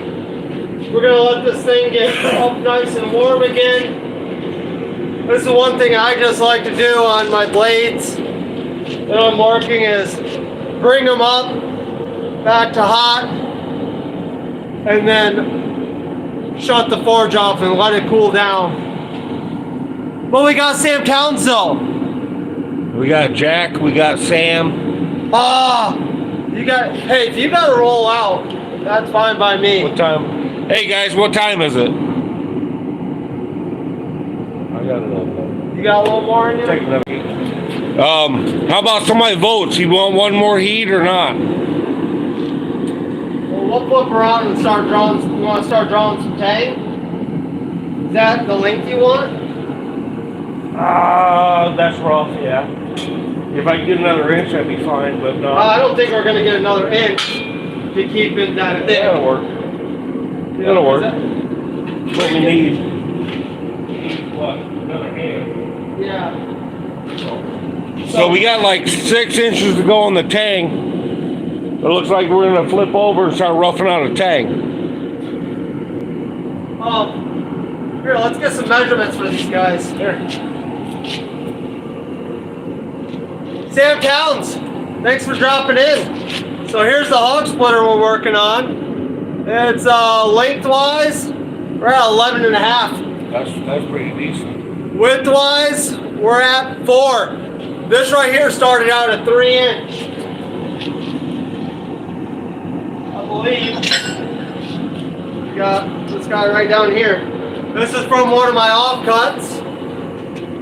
No, that was not 3 inch, dude. We started out at 2 and 5/8. So we started off at 2 and 5/8 and got up to 4 inches.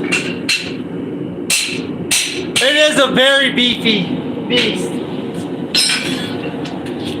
I definitely had to call in a friend. This is for him. And for me to try to manipulate this thing by hand, that many hits, I can do it a little bit, but drawing something out that big, not under power hammer, I'm using 2 tongs a lot and stuff, so it's fun. Stop, what am I stopping? Yeah, Mark Coyle, it's $9.50 for him, but he's over in Arkansas. Well, here you go. Here's a good shot. Right before we flip her. So, yeah, it's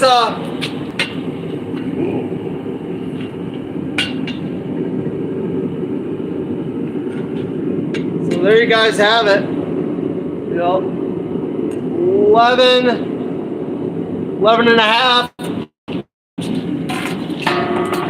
by 4-ish, almost 4. Flip her with the technique. Yep. And I got these. Should have a pair of tongs that can fit that.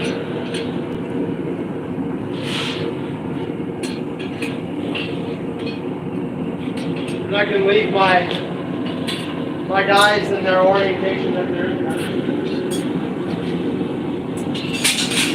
Sam Towns, he's my Aussie friend.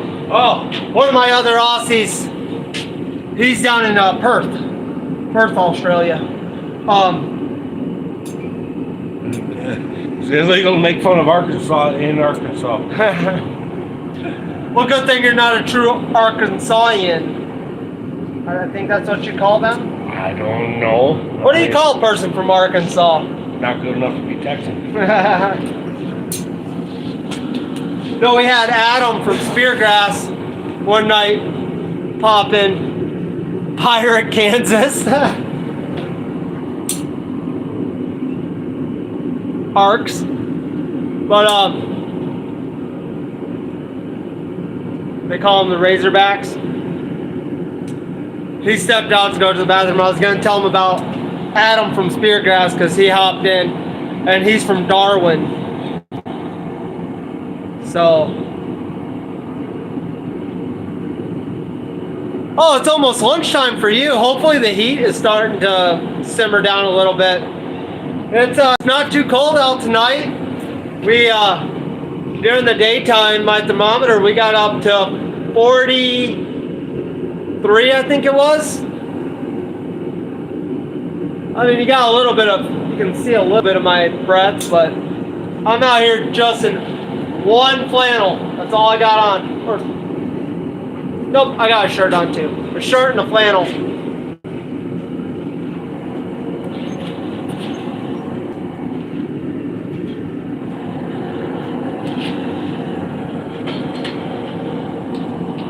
But yeah, this leaf spring that I was dealing with started off 2 5/8. 2 5/8 wide, and about 3/4 inch thick. So this is definitely fun. Yeah, Mark, that's Fahrenheit. We measuring bananas here in the United States. Yeah, no, 21C. That's actually not too bad of a day. Let's see, you take 21, add 32 to it. It's good working weather. So that's 54, and then I think a little bit more.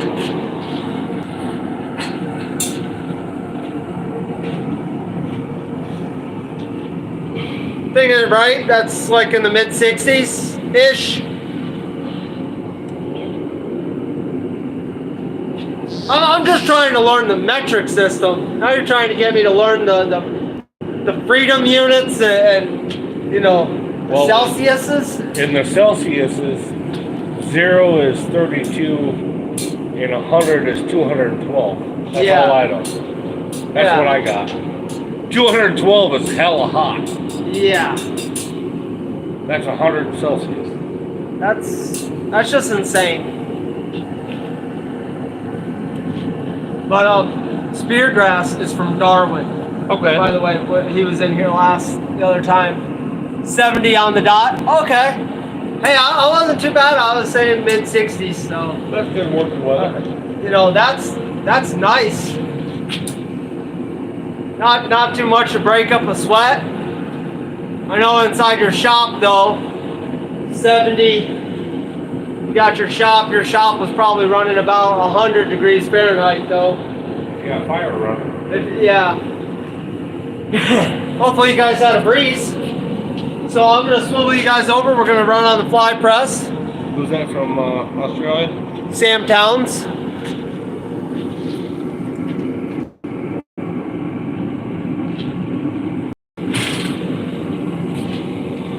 I asked Tom here who's from Australia, Sam. He'd let me know it was you.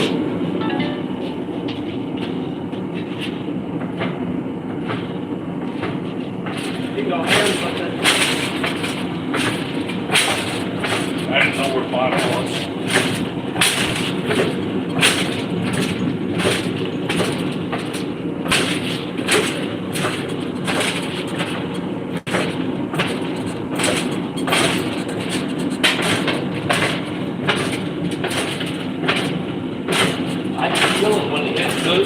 Yeah, when it hits the hot. Well, yeah, when it's really moving good material, I can feel that for sure.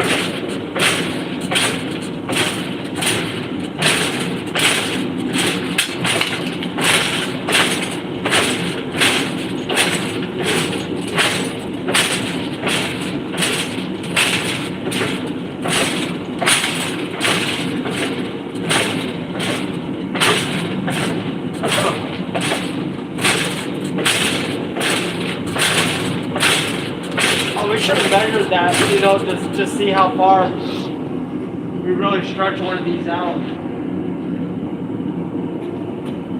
We have the other half. Oh yeah, we do, don't we?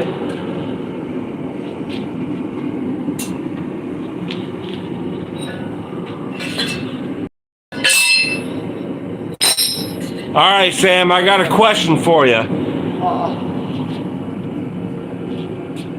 Go ahead, ask him. Sorry about that. There's another YouTube channel, Sam the not Sam. what is it? Jack the Outback talks about camel control and controlling invasive species. You ever heard of him? Or you ever heard of a camel invasive species problem in Australia? I'm trying to learn. I'm trying to educate myself. Well, what part of Australia is that in? Because Western. Sam is in the southwestern part. And he's out west. He's way out in cattle country. He says, yeah, I know, Jack. Yeah, I watched that channel. Is it the way that them videos portray? There's some videos where he's shooting 200-300 head.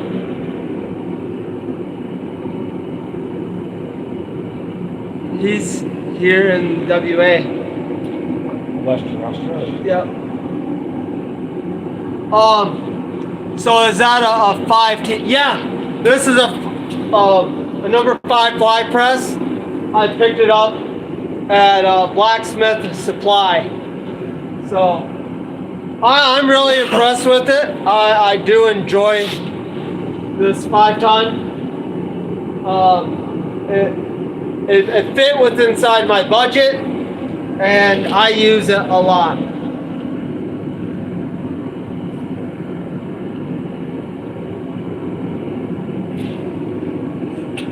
Oh, Mark, getting them camels for the toes. Hey, Mark, that's a different kind of camel toe. One thing I heard about Australia, they had an emu war. Yeah. Did you hear about that? The Australian government officially went to war with the emus. And lost. And they lost.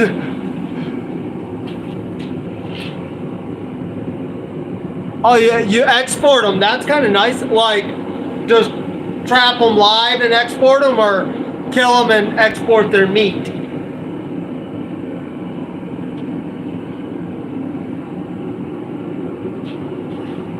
Well, it seems to me like Jack does a lot of education. Yeah. And it seems like they're a hell of a problem on cattle production. Yeah. They compete for green fodder Yeah. and water. And camel will go a lot farther for a drink of water. We didn't lose, we gave up. Well, isn't that still kind of losing though? Live export, the camels living here in Australia are a lot hardier. Okay. Well, it's probably because they don't have as much water. So let me ask you, you know Jack or you know his channel?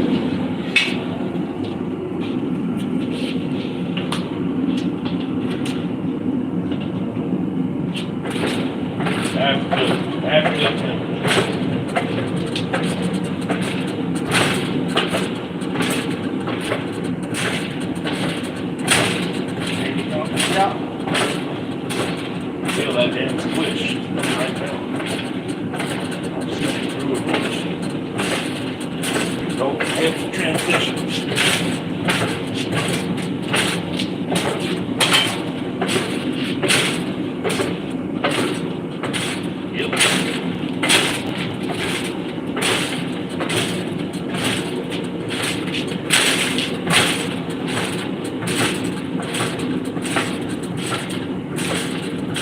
I actually got a blade expert in here now.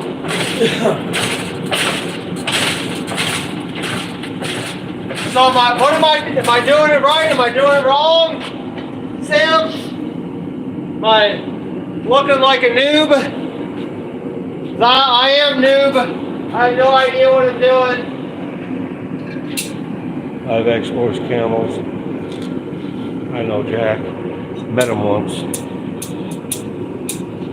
It was meant to go up that way years ago. Never got around to it. I just wanted to reach out to him. It seems like he's doing a lot of education about controlling invasive species, and he's talking about getting support. And I'm just a Yank and all, but I'm a farmer too, so I understand what he's doing. You know, I understand the fight. Kind of like up here in northern Michigan, I'm a fisherman, gobies. Yeah. I have no love for these little guys, about yay big. They're called a goby. I stomp on them, I kill them, they come from overseas. So I understand the invasive species problem. And then in Australia, the government there, they like to control firearms. It's a pretty big issue. Yeah. So what he's dealing with is a lot of bolt action technology. Oh, looks like I'm doing good. Well, thank you. That's a huge compliment right there. Looks like I'm doing good. Yeah. He makes a couple swords. Sam Towns also has a YouTube channel. Okay. And stuff. So if you're bored, go give him a like and a follow. Go watch some of the stuff and see what's Yeah. going on. Yeah. Pretty cool guy. He also has a podcast.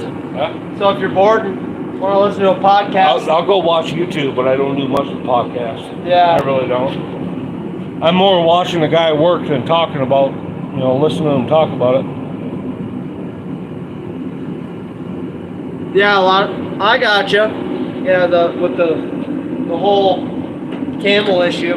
Yeah, and plus water control. The Jack Outback, he's talking about a lot of times the camels come in to water stations for the cattle, and they'll outcompete the cattle. They'll push the cattle out, so then the cattle don't get water. And I understand that from a farmer's perspective. I totally get that. And he actually shows a lot of videos where he'll shoot them to control the population, but when he can, he'll harvest meat. Oh, so since I got Sam Townsend here, this is this is another knife I just made, but it's a draw knife. And I don't know if my lighting in here, let me turn the camera just a bit.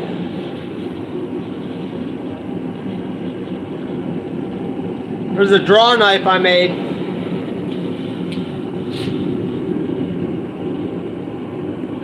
No, it's obviously not finished, but this was for a monthly blacksmith challenge, and we had to make a tool that you could go and buy at the hardware store, but not a blacksmith tool.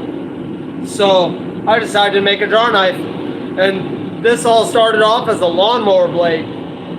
So took that lawnmower blade, full length, upset it down all to this right here, got the thickness from it, drew out the handles, drew out the handles for it. All I got left to do is clean her up and quench it, temper it. Can we make this the last heat? Yeah.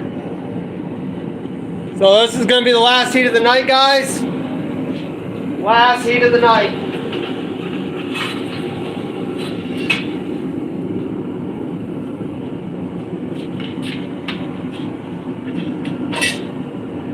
Right there.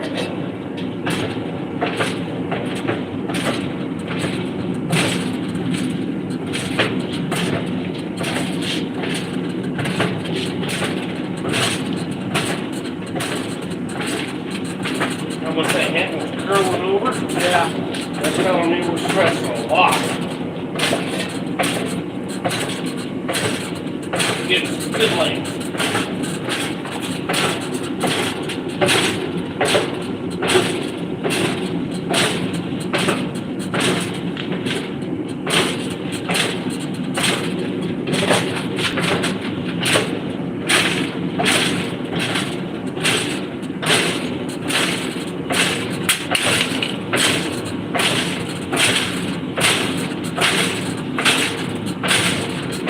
Hold up 1 second.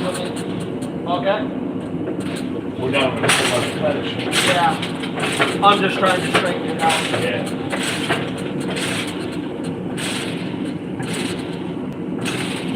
They're going up at an edge. Genteel.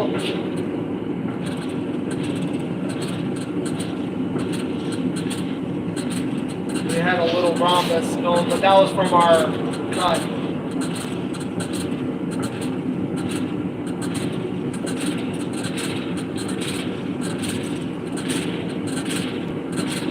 You got enough temperature left to straighten that on the handle? Now we can lightly tap. No. Yeah, no, it's a little on the cold side. Because when I put it in the shadows, I'm dark. But guys,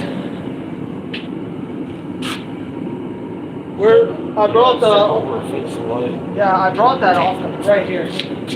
There's our off cut. This is what the original cut was out of there. Oh, thank you. This is what was originally cut out of here. Look how much we grew that thing, man. Half a hand. You know, obviously that's going to get straightened up a little bit more. We'll gain some more length because I don't need it that thick.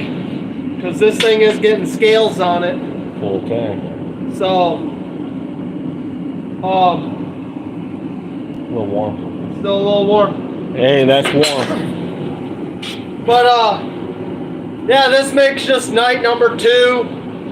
Total hours wise, what we have so far. 4, 5. The first night we started at 8:30, 9 o'clock. We started, but that was cutting all of it out.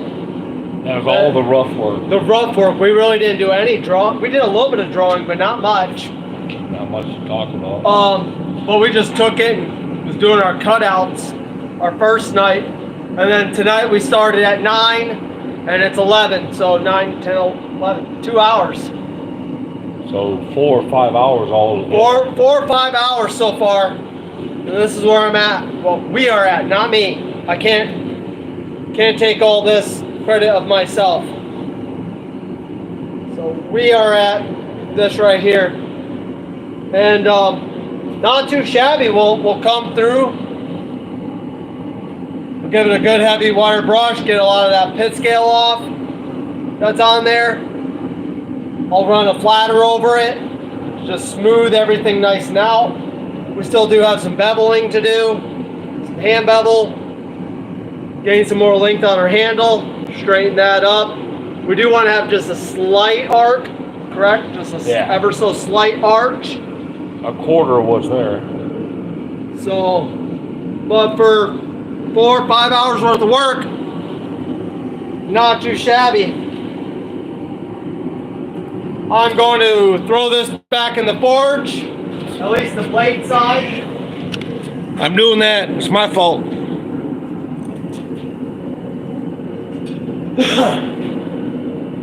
Well, I don't know if this is a necessity thing or not. Sam, correct me. But when I'm done for the night, I like to bring my blade up. After all that work that we just did, I like to bring her up nice even heat all the way through and then shut my forge down. So, is that something good to do? Or do I not really need to worry about that in this stage?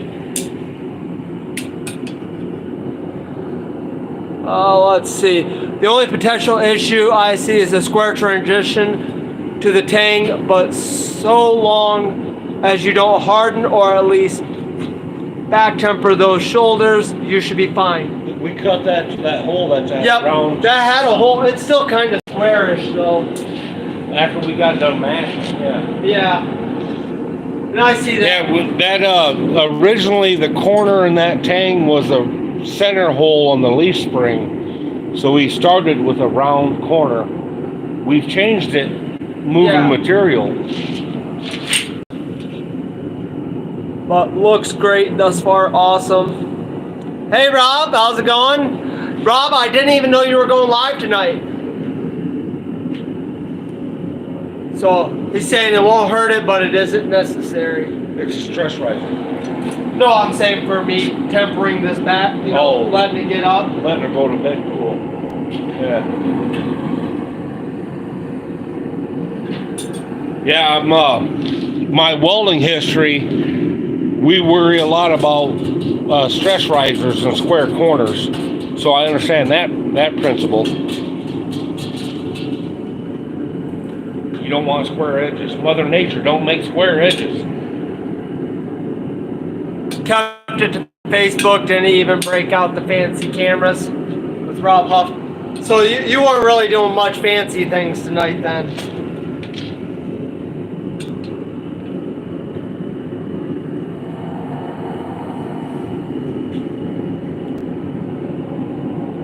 Oh, I was talking about the draw knife. I see. So in those areas, in the draw knife, let me see what he said again to go about the...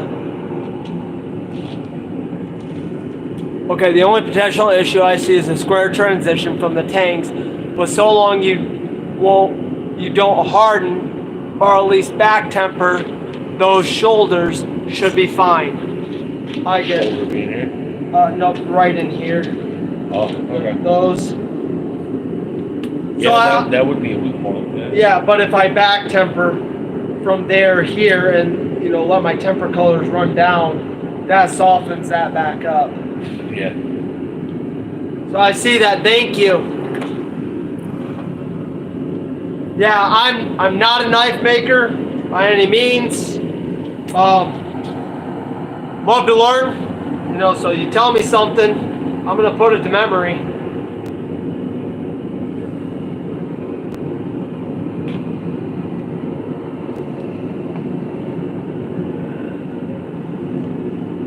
Oh, you did a horse head hook tonight? Okay. A lot of jibber jabber.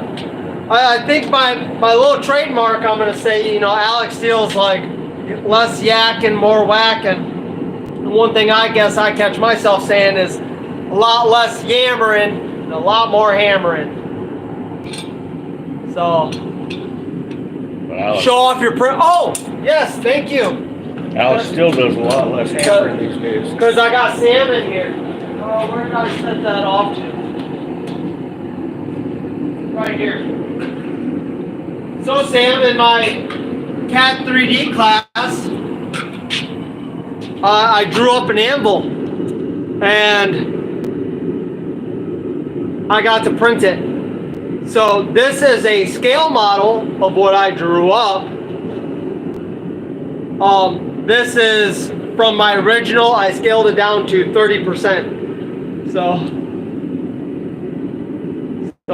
that's only 30% of what the original would be. So we'll go this way. You can see a nice little, get my hand in there maybe. I got a little shelf. Thank you. And I did make this obviously in split form. So I'm going to be pouring this. This will be getting poured. I'm going to make a couple of them. So limited run. I'm going to make some out of aluminum. Probably make a couple. And by a couple I mean literally only two. Out of copper, and think it's gonna be a lot of fun. My crazy friend here, Stone, Doug. That's me. He'll be helping me out with that, and he will be getting one. Really? So, yes, and your choice. I just learned I'll be getting one, so I'm kind of excited. And you'll get your choice of aluminum or the copper. I'll provide the material. If he's going to provide the material, he gets to choose whatever he wants. This right here is 5 pounds. From what the computer tells me, 5 pounds of 4340 is what I drew this up as. Cast it in bronze. Yeah, I can cast bronze. You want to buy one? I want to send something over to Sam, but he's all the way in Australia, and it would cost me like $100 to ship anything to him. Because we can make bronze. Yeah, I mean all bronze is what, copper and tin, and then in brass, white, yellow, or red. I see. And brass is copper and nickel, correct? Yeah. Or zinc, copper and zinc. Well, they're all various mixes.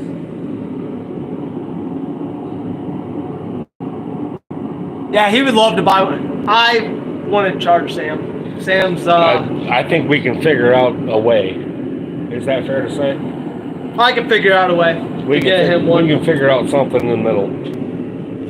Well, if I did send one to him, the only thing with them is they have to pay. I need to figure out those. When that happens, I will get a hold of you, because I know you guys have to pay like the stupid import taxes and. Just shut it off here. They have to pay the stupid import taxes. Yeah, that's why we label it as a sample. Yeah, a sample or a gift. Yeah. Yeah, copper and zinc for brass. So I would. If there's interest like that, I would help you. Yeah. Just to make it happen, because that's just cool. Yeah, because they're, and I might get a hold of Adam or Zach, too, because all you guys, I know you're all in Australia. Like to get one to Zach, get one to, those ones I'll probably send aluminum because just material cost, and it's still an anvil. It's still my anvil. Well, might as well be brass, though. It's pretty. It's pretty. If it's brass, it would be pretty. Figure out a price, I'd be interested. Only an item over 100 AUD. Okay. So, is that what they claim it costs or what I put value on it? Because, if I gift you something that's worth $1,000. But you got to pay $109. But I say, but if, it's Australia values it as $1,000, but I say, no, I only value it as $25. But 100 AUD is what, like 12 bananas, so we're good. Yeah. Zach will be easy. Adam's a million miles away. He is. Well, you guys are down in the south. He's up in the north. 1,000. 1,000, not 100. It's on the listing price and insurance. So if I'm not worried about losing my item, we can work with that. We could insure it for scrap value. Yeah. And we work with that. So, it's something that's possibly going to happen in the future.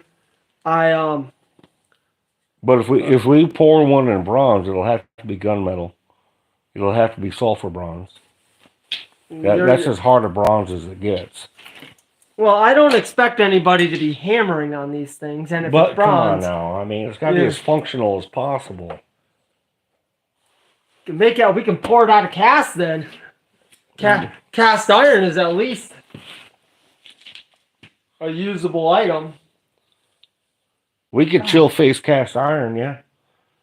I'm super excited for this thing. I don't know about you, bud, but yeah, it's actually coming together. I'm not trying to talk outside of my own wheelhouse, but there's a project that I brought to Tom. I'm building a butcher shop at my place on my property, and I told Tom I need a couple of hog splitters because the butchering I'm trying to do is an educational butcher. So it's a guy that might not have all the tools. He might not have a band saw. He might not have a hand saw. So I'm trying to teach people you can butcher a pig with a cleaver and a pocket knife if you had to. So that's where this project come from. And we just decided to run with it. And I want to say thank you guys all for coming out here. These are my final thoughts for the night before I close down. I want to say thank all you guys for coming out here, hanging out with me in my shop. It definitely does take the mundaneness away of working, reading a couple chats. I just want to say thank you. And I appreciate it. And if I do, when I come up with pouring these, the world will know. The world will know. Because I will be super excited. There will be videos involved as safely as we can. I'm not rich, so I can't afford new phones and new technology, but I think we can do that. And we'll figure something out. We'll figure it all out. So But thank you guys. I'm gonna get heading up out of here, and you guys have yourself a wonderful work week, and stay safe. Bye.